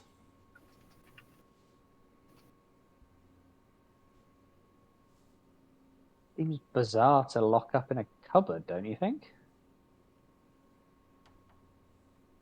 What is this list? Looking at the list, it's a list of implements which include a small amount of blood, a sharpened bone, chalk, and the title of that page is Call Forth the Opener of Ways. And below the list, it describes a procedure which is supposed to call forth some entity called the Opener of Ways. So, you must have been fully mad when this was writ. Do we have volume 2 and 3 as well?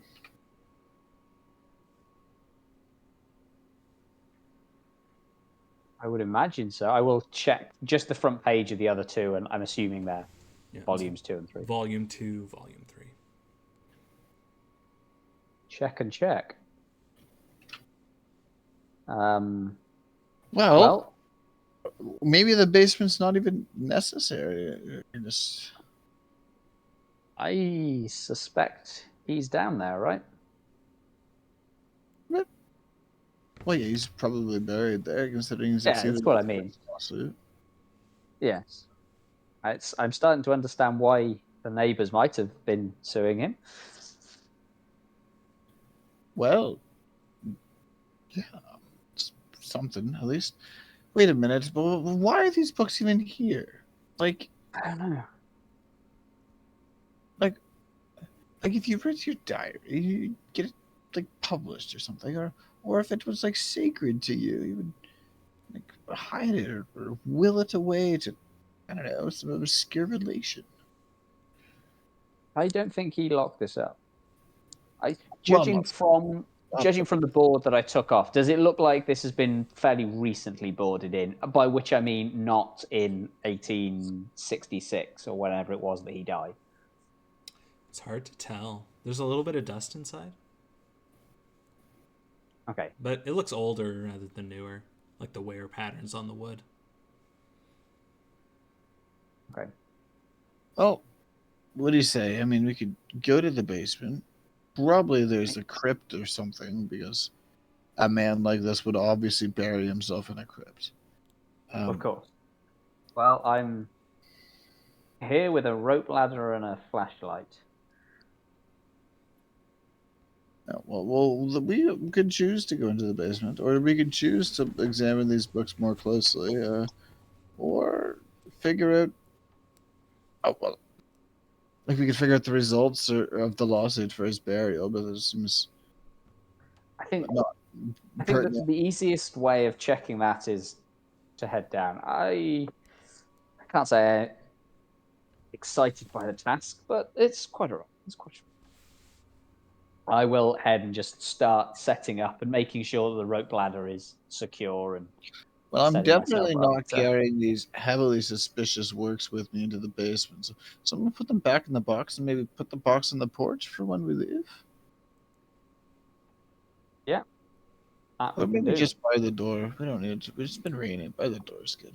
You By the both door. hear a loud knock, knock, knock coming from upstairs. Oh, someone must have snuck in. Why would they be knocking for us? Okay.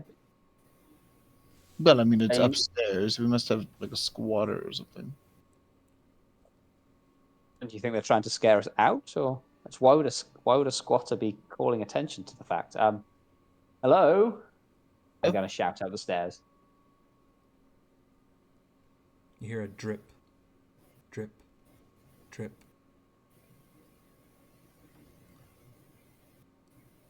Well, that's just the bathroom leaking. it's been doing that the whole time. Yeah. Well, Maybe it's the gas lines or something. probably. I'll just go and double check, shall I? Hey, if you like.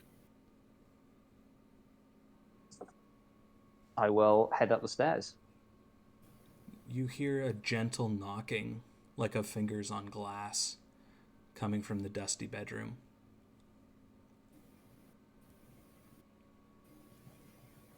Well, I don't like that.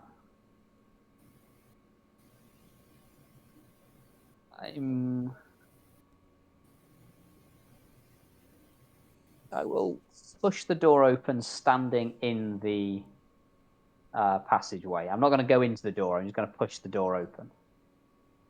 You see a tiny rivulet of blood rolling down the wall from behind the curtain blocking the window.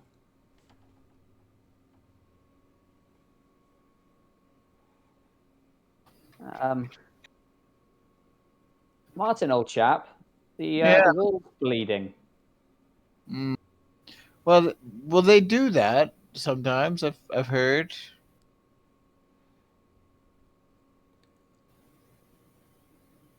Typically in fiction stories, though, that I've heard of.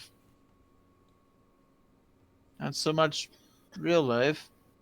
No, are those normally the stories that end with and he came downstairs and lived happily ever after?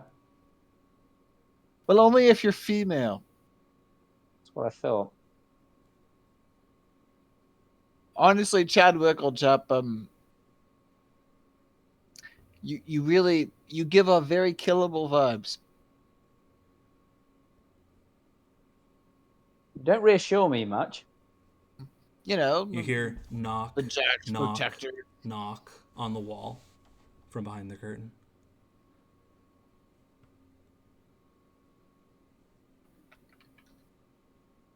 Seems the bleeding wall wants to get out. Should we leave it where it is? I think it's quite good to leave it where it is. Yeah, I mean, what are we gonna do with it when it's free? Just gonna bleed everywhere, eh? This, I'm awfully sorry, whoever you are. I feel you might be best placed remaining structurally part of the house. If you're, it's all the same with you. I'm just going to close this now. Sorry The to disturb. blood is starting to pool at the wall at the base by the window.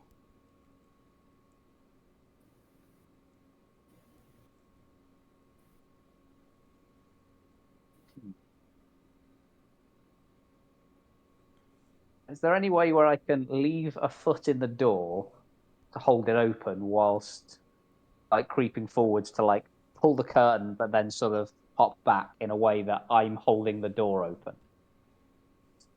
It's on the other side of the wall, or like other side of the room from the door. But Yeah, you could but like it's not wedge a the very side small. table. I was hoping for like a small room that I could sort of just reach across. No. It's a little too big for that, but you could like Okay. Okay. wedge the Yeah, side table or something. I will do that. All right. Yeah, the Side door is table wedged blocked in open. place. Then I will pull back the curtain and then jump back in one fluid and dramatic motion. Yeah, as you pull open the curtain, you see the nice view to outside. All of the blood on the wall is gone, and you suddenly smell an intense scent of strawberries. Roll spot hidden.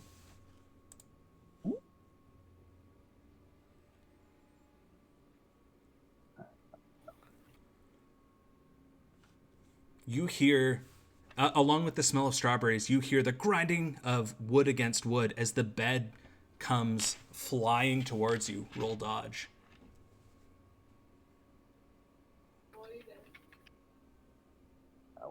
Twist on. The bed slams into your body, impelled by some force, and pushes you out through the window, shards of glass punching into your flesh. You fall onto the veranda roof below you and roll off of it onto the ground.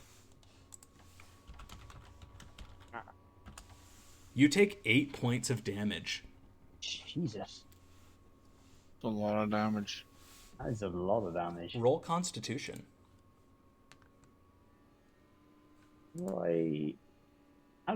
do I take damage? I don't seem to be able to edit my hit points. So, right, Constitution I can roll. You feel the consciousness slipping through you, but you power through it. You are still awake, but you have a major wound. Martin, you Sure hear him do. thump. You hear the crash of glass and thumping on the ground outside. Chadwick, is that you? I'm gonna bust out the front door and look to my. I guess it'd be to my left. Wait, no, he'd be to my right, and see if I You can. see the bed inside pushed against the window, and both of you can roll sanity.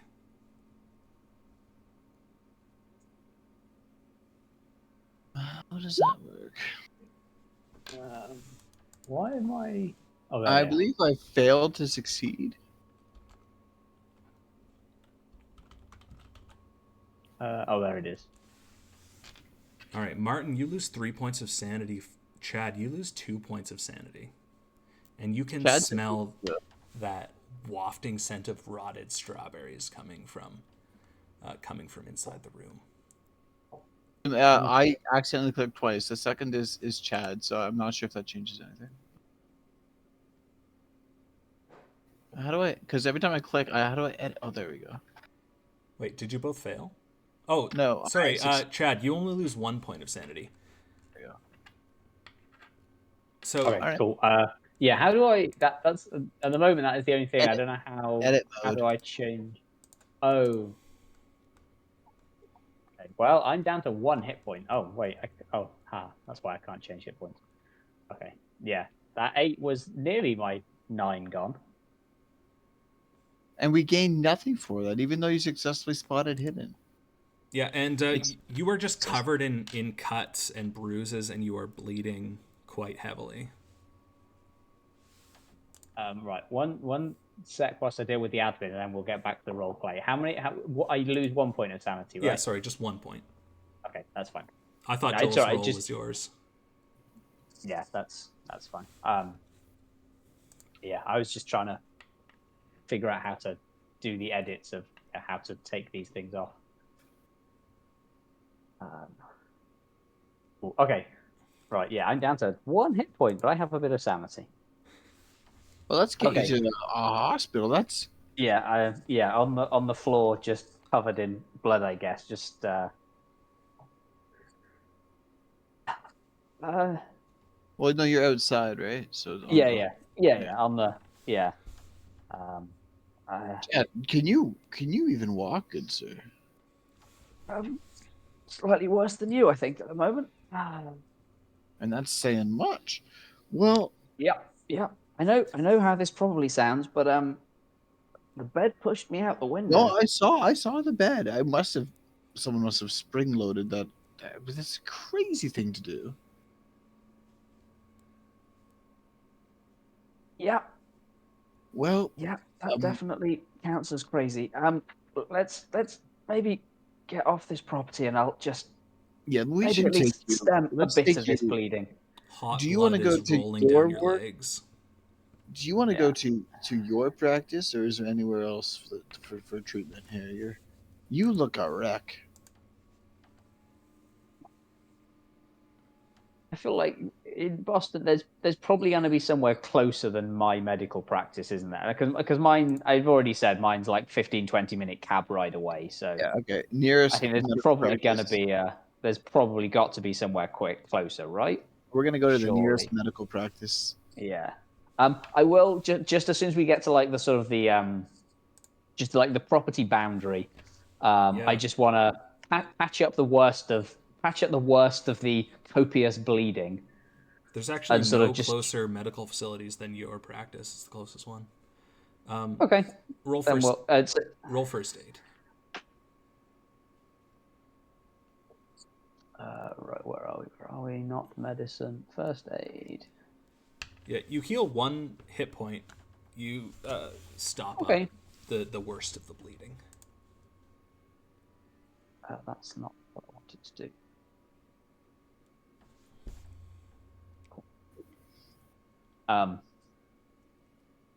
Yeah, I will just. Having read the rules, I'm pretty sure if you succeed on the first aid, you can also roll medicine. But it's weird because the rules say you roll medicine and then you can do 1 week of healing. So and you because if need you're to severe, have like a facility and proper medical supplies to roll medicine. But yeah, the worst of your wounds are bandaged up, but you're still trickling hot blood everywhere. Well, maybe just a few Lovely. spots. Also, thank you very much for succeeding on that Constitution save. Otherwise, having read the rules, you would have been unconscious and bleeding. Could have died. Yeah.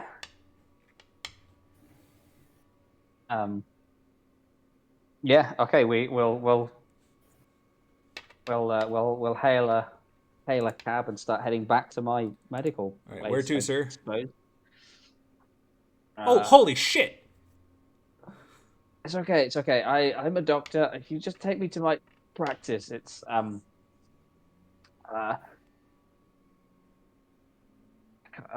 403 Boylan Street, which is definitely not going to be a medical practice, but it is a street in Boston. Right, get in. And he peels off, rubber burning on the road. You look like shit. I feel like it. Yeah, thank you. What happened to you? You get in a fight? Yeah, with some furniture and a window and gravity. And he just goes quiet. But in a few minutes, he peels up. Oh, sorry, Joel. Nothing. I was Yeah. just going to say, oh, very hard to fight, but don't worry about it. Yeah, he peels up very quickly to your practice and lets you out. Hey, no charge, buddy. Watch the furniture. Much appreciated. Much appreciated. I will limp through and sort of wave a greeting to the utterly shocked receptionist slash nurse that I employ at front of house. Chad, what Don't happened? worry. Long story. Should I call someone? I think we'll might be okay for the time. Maybe let's just if you give me a hand stabilizing a little bit more of this. Yeah, and she I rushes up. went through a window and hit the ground quite hard. If I'm honest, I think the bleeding is the biggest issue, but I also strongly suspect there's a fracture somewhere down in this leg. She grabs a thread and needle and she shakily pours you like a shot of vodka. She says, "Take this."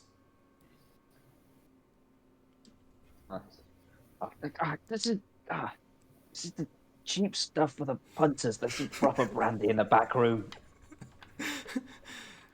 She points to Martin. Would you mind going to get the brandy? Oh yeah. And she Head takes to out like a thread and needle and like light puts it under a lighter to do a crude sterilization. She starts sewing you up. Shot back some of his brandy and give him the rest. It's noticeably a little emptier. I'm fine with that.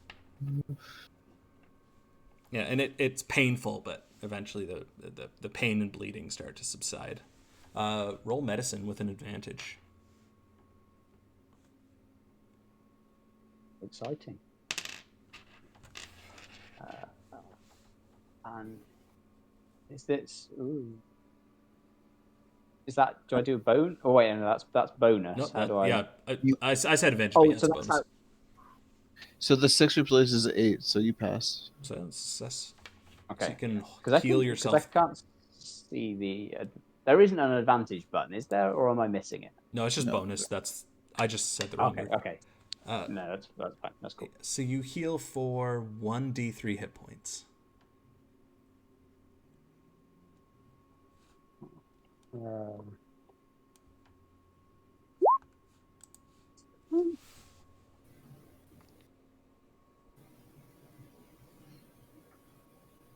Oh damn it! I can't see it now because I'm on the other screen. Was it 2? It is. Yeah. I looked at it, didn't really remember it, and then by the time I clicked back to my character sheet, I couldn't see the roll thing again. So cool. Entirely, Okay, entirely reasonable. I'm now at 4. So I no longer look like I'm quite at death's door, but you know. All right, Chad.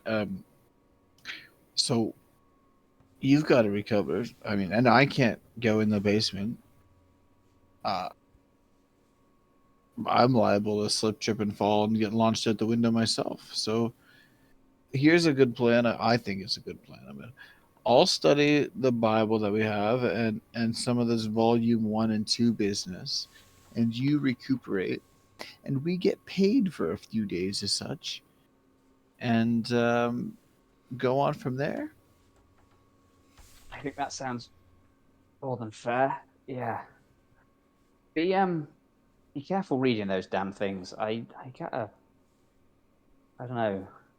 I can't make sense of it, but they must have. You think they might must have- turn my walls bloody?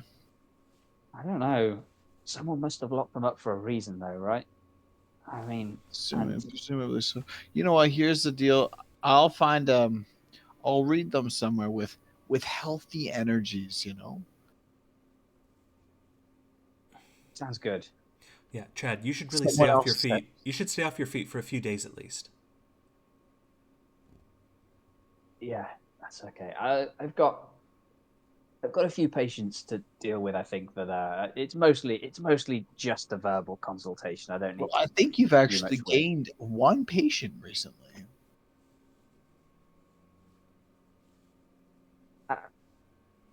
Yeah, I don't think I'm going to pay myself though. Physician, heal thyself. It's a good point. And the nurse starts cleaning up the bandages and wiping down the surfaces from the blood. Shakily. Oh, Floyd, you need to stop getting in these fights.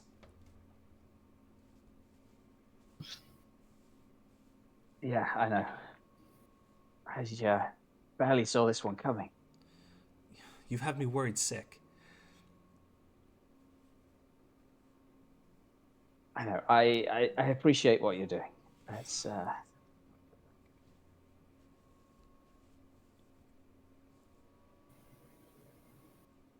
Yeah, and she starts disposing of the old bandages and the old wire.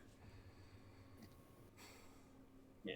I'm going to sit there quietly sipping on my brandy. Martin? Yeah, I mean, the plan is just to study these while he recuperates. I don't see much what else I can do. I suppose I could also go to the records if I finish studying these, but that would be. Otherwise, I'm gonna. I don't know. Mm-hmm.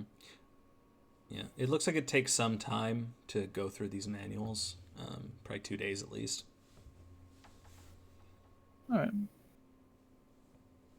Um, should we maybe wrap up about here because my wife's in bed and a bit late? Yeah, sure. Works for me. Seems And I as mean, if- I guess having been thrown out of a window and just recuperating all bloody and bruised, it probably seems about the right time. yeah, All right. Well, thanks for playing, guys. no Thanks. That problem. went from